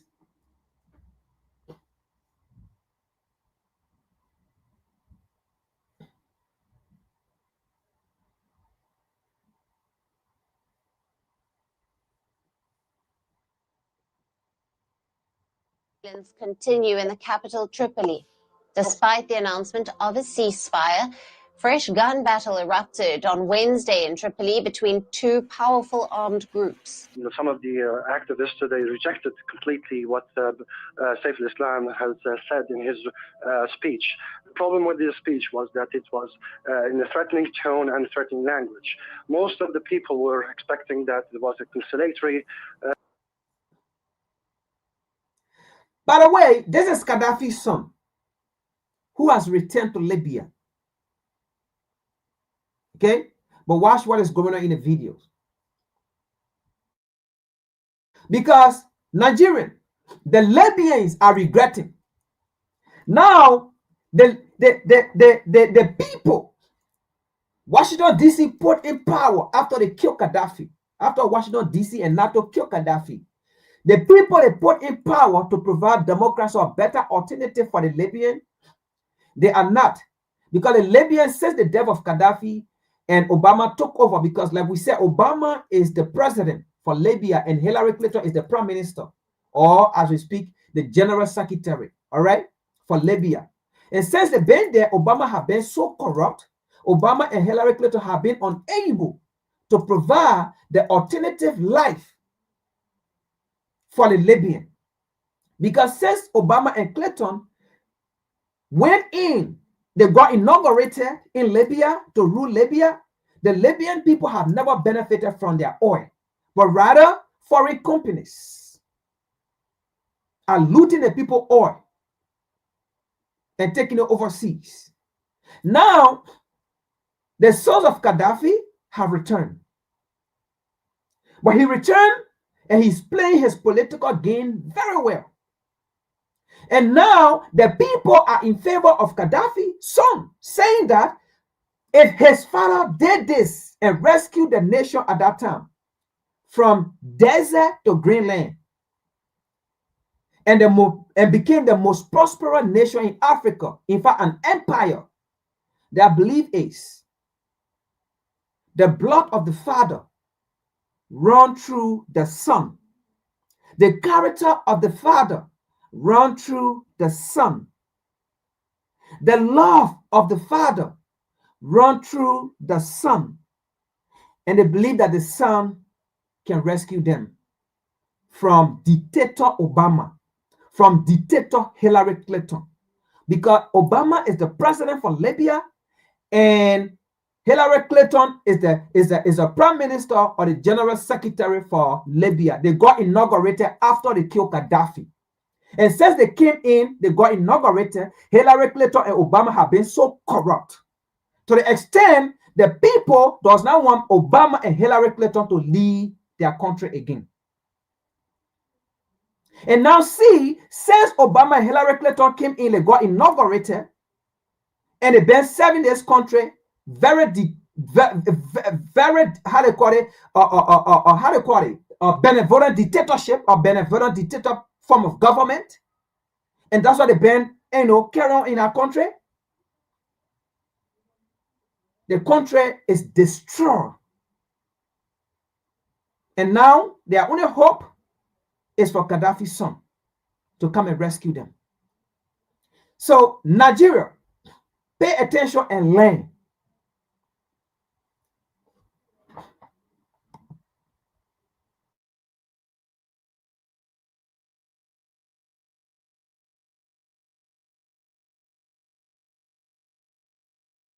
Language, and also apologizing to the acts of the military or even personnel that caused the deaths of hundreds of people on the streets of Benghazi and eastern Libya, and also in the streets of Tripoli tonight. But unfortunately, it was NATO, CIA, and the European intelligence never expected someone would come to take revenge for Gaddafi. Now they are in deep panic because no other than Gaddafi's own son has made a public appearance, and reports suggest he wants to take control of the country. There are also reports of armed clashes in different parts of Libya, suggesting that this time, the bid to take back control is not random, but organized. Now, since Gaddafi's own overthrow was done after a deep propaganda war on Libyans, and after his overthrow, Libya sank into chaos, NATO and CIA's panic is that this time they cannot fight using propaganda. They cannot use the very people of the country to turn against the very leader who wanted to prosper the country, but was toppled and murdered. So, what really is happening? Who is this Gaddafi's son? What does he want? And what is he doing to achieve it? In this video, let's find out.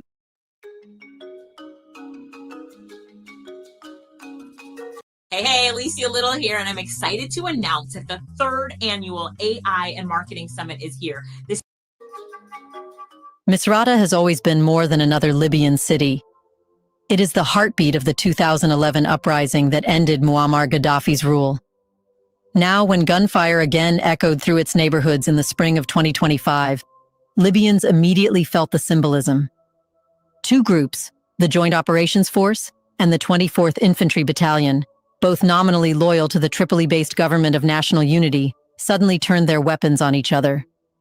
What outsiders first called a routine militia dispute quickly revealed itself as something deeper. Social media videos showed disciplined formations, vehicles mounted with heavy guns, and coordinated assaults on checkpoints along the airport road.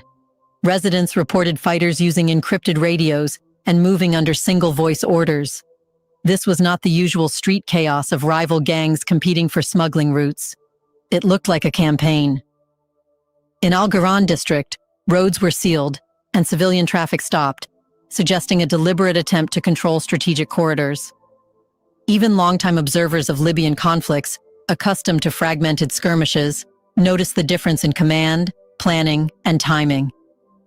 Soon, tribal intermediaries whispered a name that had not been spoken publicly in years: Saif al-Islam Gaddafi. No direct evidence placed him behind the operations, but the pattern was unmistakable. Forces previously hostile to each other were now behaving as if guided by a unifying political message rather than short-term profit. Western intelligence services dismissed the talk as rumor, yet quietly opened investigations, an admission that the rumor mattered. The government's silence was equally telling. Prime Minister Abdulhamid Dbeibah's administration, propped up by Turkish drones and Western recognition, issued no statement for 48 hours.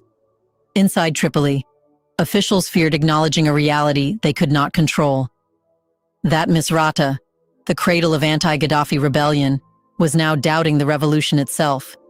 The fighting, therefore, carried more than local significance. It undermined the central narrative used by NATO for 14 years, that foreign intervention had delivered Libyan freedom. With every rocket fired, that story unraveled. The battle ended as suddenly as it began. After mediation, by the 111th Brigade and the 63rd Infantry Brigade. But the ceasefire felt superficial. Beneath the quiet streets, something larger was waking, a search for order after years of imposed disorder. That hunger for structure would soon find its symbol in the figure who had once been Libya's most wanted man. For the West, Saif al-Islam Gaddafi was supposed to be a closed chapter. Captured in 2011, held by the Zintan militia, and condemned to death in absentia, he was officially gone. Yet by 2017, he had slipped from captivity under a negotiated pardon issued by Libya's eastern authorities. No press conference announced it. There was simply a disappearance of guards and a reappearance of whispers. To those who had remained loyal to the Green Movement, his survival felt like fate. To Western diplomats, it was a nightmare deferred. In the barren stretches of the Fezzan Desert, Saif rebuilt contacts through tribal networks that had never accepted the NATO-backed transition. For years, he lived as a phantom, never staying in one village for long, always shielded by elders who saw him not only as a son avenging his father, but as the last hope for a united Libya. When he finally resurfaced publicly in 2021 through an interview, his words were measured, even serene. Libya must belong to Libyans again. Behind the simplicity of that statement lay a direct challenge to every Western power that had profited from the country's collapse. Now, to understand why his reemergence resonates, one must recall what Libya represented under Muammar Gaddafi. The elder Gaddafi had expelled U.S. military bases, nationalized oil to fund welfare programs, and financed Africa's largest irrigation system, the Great Man-Made River. He envisioned a continental currency backed by gold reserves, which threatened the petrodollar system that underpins Western finance. Those ambitions, not the myth of humanitarian concern, drove NATO's decision to remove him. When Tripoli fell, so did a uniquely African model of self-reliance. Saif inherited that legacy, but learned from its downfall. Unlike his father's fiery revolutionary persona, Saif projects quiet rationality. Educated at the London School of Economics, fluent in Western diplomacy, he speaks the language of reform while retaining the substance of resistance. Years in captivity refined him. Humiliation gave him patience. That combination, Western Polish with anti-Western conviction, makes him far more dangerous to the powers that once bombed his home. Among ordinary Libyans, Saif's name now evokes three words long absent from daily life: stability, dignity, and sovereignty. Taxi drivers remember fixed fuel prices. Teachers recall timely salaries. Women recall safety on evening streets. The young, who know only militia rule, see in him the chance for normality. To them, a Gaddafi restoration is not regression, but redemption, a restoration of order after imported chaos. To grasp Western panic, one must look back to 2011's Operation Odyssey Dawn. Publicly sold as a humanitarian mission to prevent massacres, it was in reality an economic preemptive strike. Documents later released through European Parliament inquiries confirm that Gaddafi had been urging African central banks to adopt a gold-backed dinar. Had that currency been launched, oil-rich states from Algeria to Nigeria might have traded outside the dollar system, threatening Western leverage over global markets.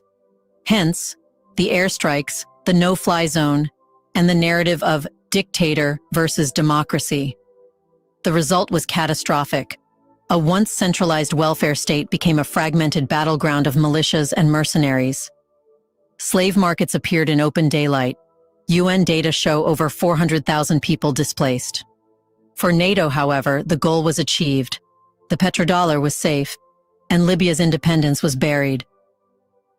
14 years later, Saif al-Islam's slow return jeopardizes that victory.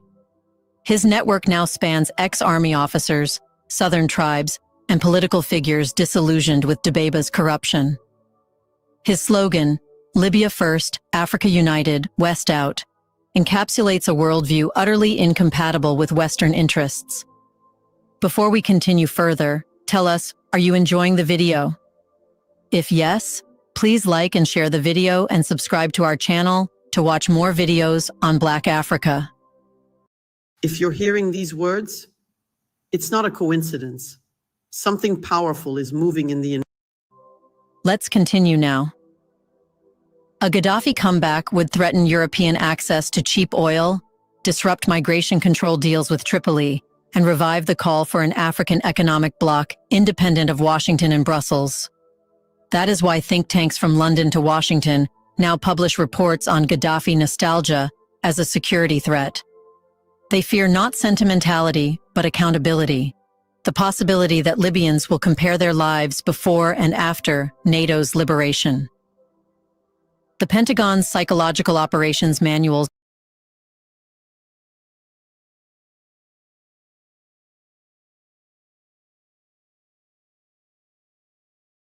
I'm going to talk in between due to copyright actions, so let me not allow the entire video to just play, all right? Because I just received a notification right now. So again, I'm just going to talk in between just for 1 minute or so, right? But again, like I said, we play this video not because we want to anti anybody or we want to run propaganda against anybody, because these are not propaganda, these are reality. All right, these are reality. And we Africans, right, we are so stubborn and hard-headed, and we got to forget the only way Africans keep things, you have to repeat it, keep repeating, keep repeating, keep repeating, keep repeating, keep repeating, keep repeating, keep repeating, keep repeating. Or else, Africans, I mean, the thing will happen, they will see the reality, they will see it and stuff. But once African eat, I mean food, once African eat food, drink water, right? Have his girlfriend or her boyfriend and have one night, and the next day they wake up from bed, brush your mouth, take shower, it's like it's being washed away. Everything that happened, they forget, it's gone. You have to bring that topic back again to remind them before they get it. All right, and after again they go on with their daily activity, eat food, drink water, sleep, the next day wake up, take shower, it's like the wash out membrane is gone. You have to repeat it again. Unlike other people, they see it one time, they know it's against them, they know it's not for them, and they take precaution. African, we are not like that. We are so playful when it comes to be serious. And when it comes to be serious, we become playful. And when it comes to be playful, we become serious. That's the opposite. I don't know what wrong with African. Once it's time to be serious, that's the time we become playful. And once it's time to be playful, then that's the time we want to be serious. So Nigerian, be careful what you are calling for or what you are reaching for. Yes, your leader might be corrupt.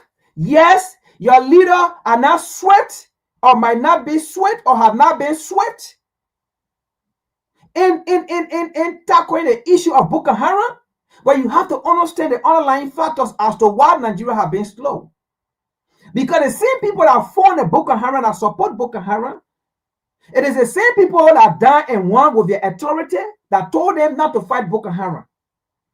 And it is the same people again that stop other nations who want to sell arms and ammunition to Nigeria. Stop those nations and told those nations don't sell arms to Nigeria.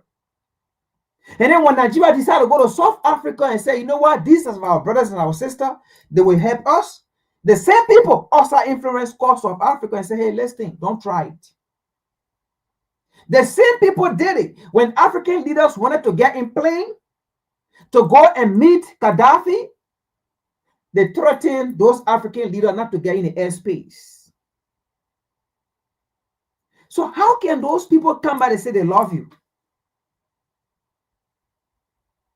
That is not love. That is hate.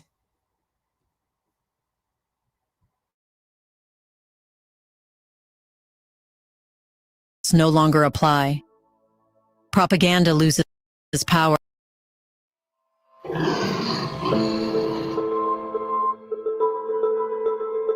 once the public has lived through its consequences. Libyans no longer need to be convinced of who destroyed their country. They can see the ruins each morning.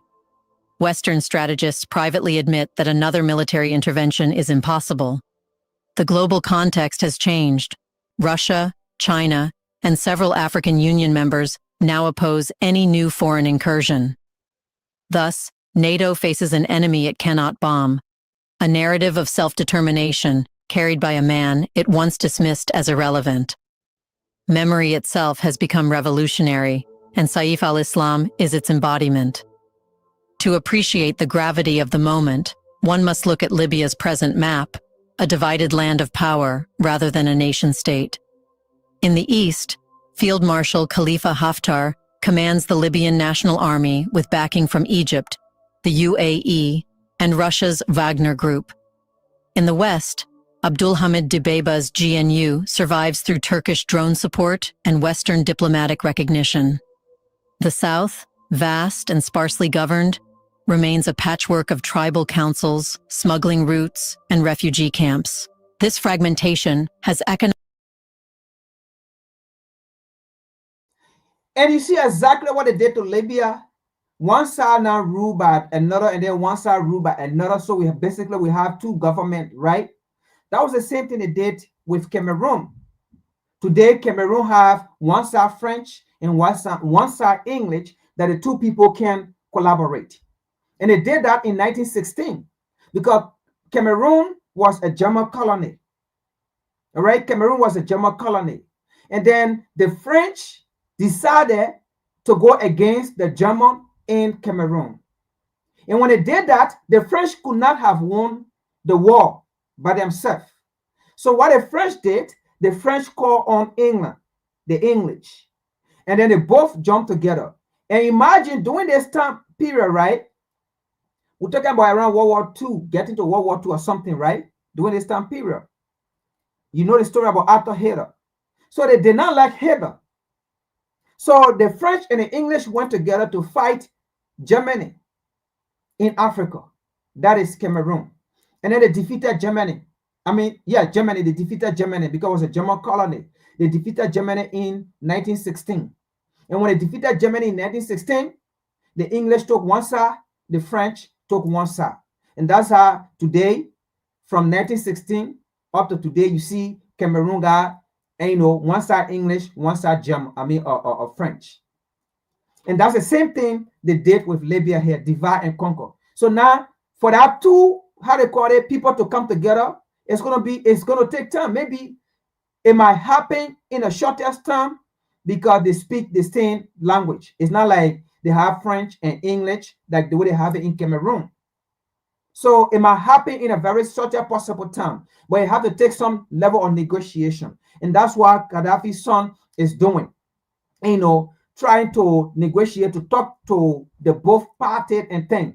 And he's doing it, he's not doing it with the leaders. Again, get that clear. He's not doing it with the leaders. He's doing it with the people. Because once the people are on his side, then it will happen.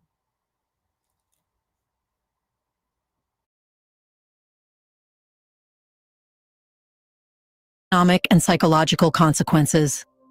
Infrastructure lies in decay. More than 70% of hospitals operate on generators. Frequent power cuts cripple industry. Universities reopen and close with every new round of fighting. The once celebrated oil sector, responsible for 95% of export revenue, functions under militia extortion, with revenues siphoned through illicit channels to foreign banks. For many families, the dream of democracy has turned into a daily contest for survival. Amid this exhaustion, Saif al-Islam's message sounds pragmatic rather than ideological. He speaks of reconciliation among tribes, revival of state institutions, and gradual disarmament through inclusion rather than force. Unlike the internationally imposed roadmaps that begin with elections and end in renewed conflict, his approach starts with restoring governance first, electricity, salaries, security, then letting political structures evolve organically. It is governance before ballots, dignity before slogans. His careful pace reflects lessons learned from his father's downfall. Rushing modernization without controlling narrative allows outsiders to rewrite history. Therefore, Saif moves silently, cultivating local legitimacy rather than seeking Western recognition. In Fezzan and Sabha, elders already hold meetings under green banners. In Sirte, loyalist networks distribute humanitarian aid under his name. Each small gesture chips away at the authority of Tripoli's foreign-backed administration. Western diplomats warn that such movements risk destabilizing the fragile peace process. Yet Libyans counter that there is no peace to destabilize. The real instability, they argue, began when NATO dismantled the Libyan state in the name of freedom. Rebuilding that state, even under the Gaddafi legacy, therefore represents not rebellion, but restoration. A functioning sovereign Libya would have ripple effects across the region. It could coordinate with Algeria and Tunisia on energy pricing, join Egypt in Mediterranean shipping reforms, and reopen trade corridors to sub-Saharan Africa. Each of these steps reduces European leverage. The geopolitical stakes thus extend far beyond Tripoli. Saif's success could embolden other African nations to challenge neocolonial dependencies. In that sense, Libya's internal struggle mirrors a continental awakening. Do you think the West will allow Gaddafi's son to take back Libya, or will they try to repeat 2011 all over again? If Saif al-Islam truly returns to power, will Libya finally find peace, or will foreign powers create new chaos to stop him? In the comment section, share your thoughts on whether Saif al-Islam is seeking revenge for his father.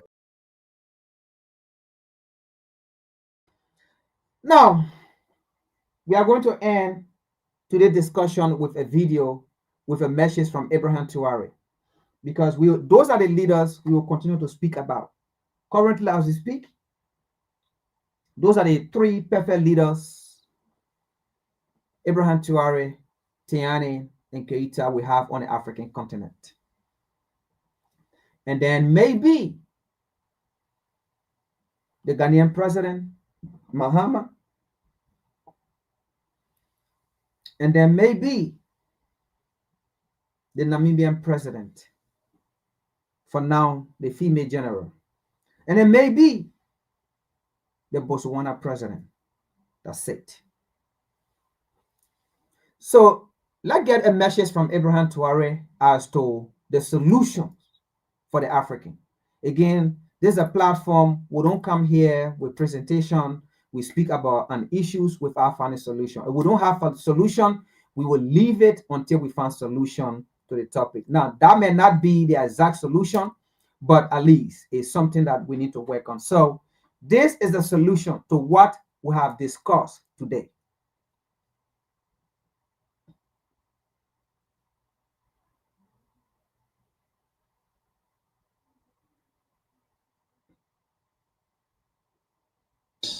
Listen to this. Africa, if you add up the 55 countries of the African Union, that's about 1.5 billion people, same size as India, same size as China. The big difference is that the imperial powers divided Africa into 55 little countries, not one of which can thrive on its own, whereas India and China, because of the history, remained unified countries. Do you think this will change in the future? They will unite? They have to. So I tell them every single time I have the opportunity that the African Union is the key. As 55, you can't make it. But as one African continental economy, you can make it. So what's happening now is Africa's population is continuing to rise. It's the only place in the world with rapid population growth. And all the other are declining. Everyone else has peaked or just about to peak or actually beginning a decline. Africa's population today is 1.5 billion. By 2050, it'll be 2.5 billion. That's a lot, adding 1 billion people in the next quarter century.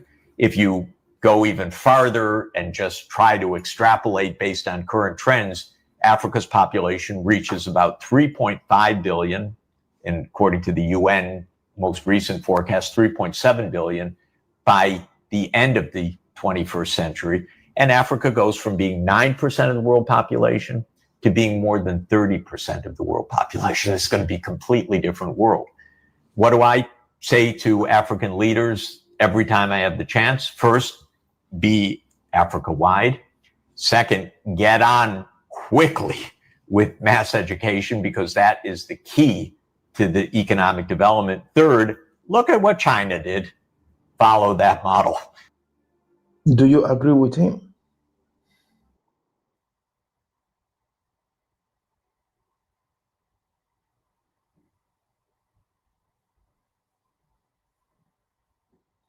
You know, King, it's true. I know we already know, right? But you know, we Africans, right? Like I keep saying in this video, we are very hard-headed. We are hard to deal with. And you know, what we need to take serious, we take it out of fun. And what we need to take out of fun, we take it out of serious. And our leaders, you know, you and myself, right? We know. But again, we are not at a position to make those decisions. But I bet if you and myself are to be at that place, trust me, we will make our decision very swiftly. But the people that are there, they are the problem. And that's why we play some of these things, so that we live, you know, in a how they call it, social media war now, in a technology's war, right? They see these things. They are on the internet. These leaders are on the internet. That's by what? They are on the internet. They see some of these things, you know. So we have to continue to, you know, play some of these things so that they can come across it. And that's how we play these things. You know, we can't ignore it. The truth, if we know, and most of these dealers, they know. Absolutely. See the AES. You think these corrupt leaders don't see what the AES are doing? They see it. But some of them, they want to be in position. You know, I wish, oh my God, I wish Nkrumah could be alive today. This is what Nkrumah wanted. Nkrumah told, at that time, who was the president? I'm just forgetting his name. In Guinea. I think Kone. Yeah. Nkrumah told him and other African leaders, if it will cause for me to resign as the president of Ghana, I will resign. If it will cause me to be prime minister or governor of Ghana, I will resign and be governor of Ghana, so that we can have one unified president. Nkrumah. You see, so the leaders are the people to do this. But some of these leaders, they are so content with a colonial bolus and colonial definition. They know what is going on in the AES. I mean, these people are coordinating, but despite they still control their nation. Burkina Faso is still being controlled by by Abraham Traoré. Mali, Tiani, or Gaeta, or Niger. But they coordinate to the extent they came out with one passport. And now I think they even came out with one currency. But they are still leaders. This is what we're talking about. Because the next thing that's going to happen in our region, right? And it is going on now. The army are collaborating, or they are together. And then they are fighting the terrorists together in our region. And that's what we're talking about. It doesn't mean, and my brother, you're saying the truth. These leaders are the problem. It doesn't mean when you do these things, you will not still get money. Your account will not stay. In fact, I can tell you, if these leaders stop chasing crumbs, if these leaders stop chasing loan, they will be 10 times richer than chasing this loan and chasing World Bank.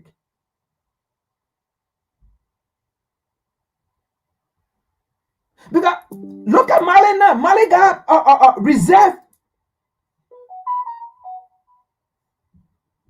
of their resources of gold, cotton. They have it. Look at Burkina Faso now. They have reserve of gold, where the mineral is being used or are being used for the people. From kindergarten all the way to college is free. Kindergarten all the way in Burkina Faso is free. It's because of the resources.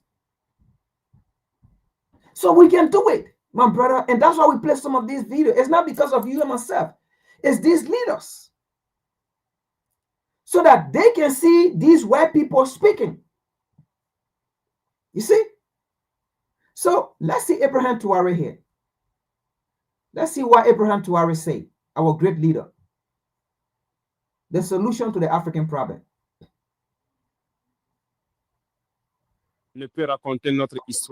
And no one can tell our story better than we can. For a long time, they were the ones who said what they wanted about Africa.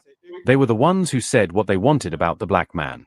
Now it's time to say no to that and tell it like it is. And I encourage you to pursue this project, which we will support. We are fighting for Africa. We are fighting for the black man. We are fighting for the dignity of Africa, fighting for the well-being of our people, just as they fight for the dignity and well-being of their own.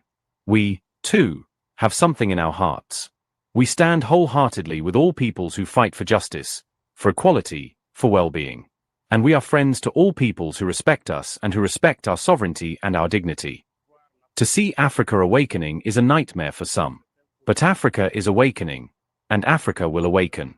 Despite their wishes, despite what they have thought and said of Africa, as a land of slaves, a cursed land, we will not be complicit in making their lies come true.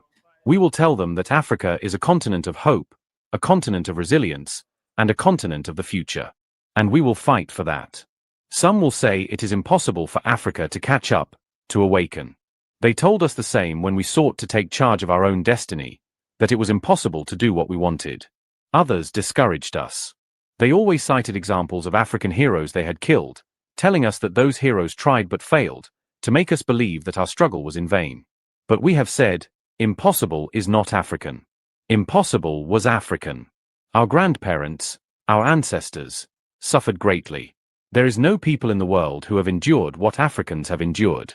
No people can claim to have survived after all the ordeals that black people have gone through: colonization, slavery, the Arab-Muslim conquest. Here in Africa, we have known every form of humiliation, every kind of attempt to exterminate us. They sought to erase the black gene because it was the brave youth they always killed and deported. Thus, the African is the most resilient being in the history of humanity. The descendants of the formerly enslaved you see today, they are the renegades who said, we know the truth about Burkina Faso, and that no one is going to tell us not to go home to Burkina Faso. It is here in Burkina Faso that we shall conclude the journey of return. And all of you are bringing with you the spirits of your ancestors to put them back to rest right here in Burkina Faso. So, Mr. President, we're here to show our solidarity with the Sahel nations. Discussions pertaining to establishment of a Pan-African television and a Pan-African radio station, which is going to be based right here in Burkina Faso.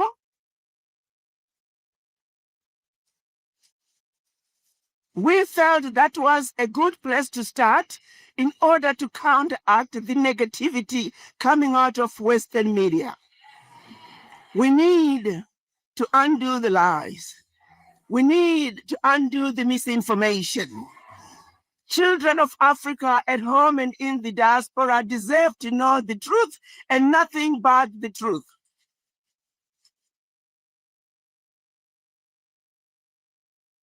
There are many other issues that are in the resolution which shall be presented to you through the Foreign Ministry. But in our resolution, we were committed and we are showing our solidarity and we are letting the world know as a united front of African diaspora, we support the Sahel nations. Nos frères et sœurs afro-descendants. Our Afro-descendant brothers and sisters did not only want to remember, they want to act, to invest, to build and to pass on. Their initiative touches on essential fields: education, health, innovation, tourism, culture, sustainable agriculture, and community investments. This is a sign of fraternity, a movement of active solidarity that goes beyond words to become action. Comrade President, this is what I find, together, in the vision you embody for our country and our continent. That of a sovereign, united Africa, aware of its strength and proud of its identity. In coming to meet you, our brothers and sisters wish to salute your courageous and inspiring leadership, that of a head of state who embodies the African Renaissance, the reclaiming of our collective dignity, and the rewriting of the African narrative by its own children.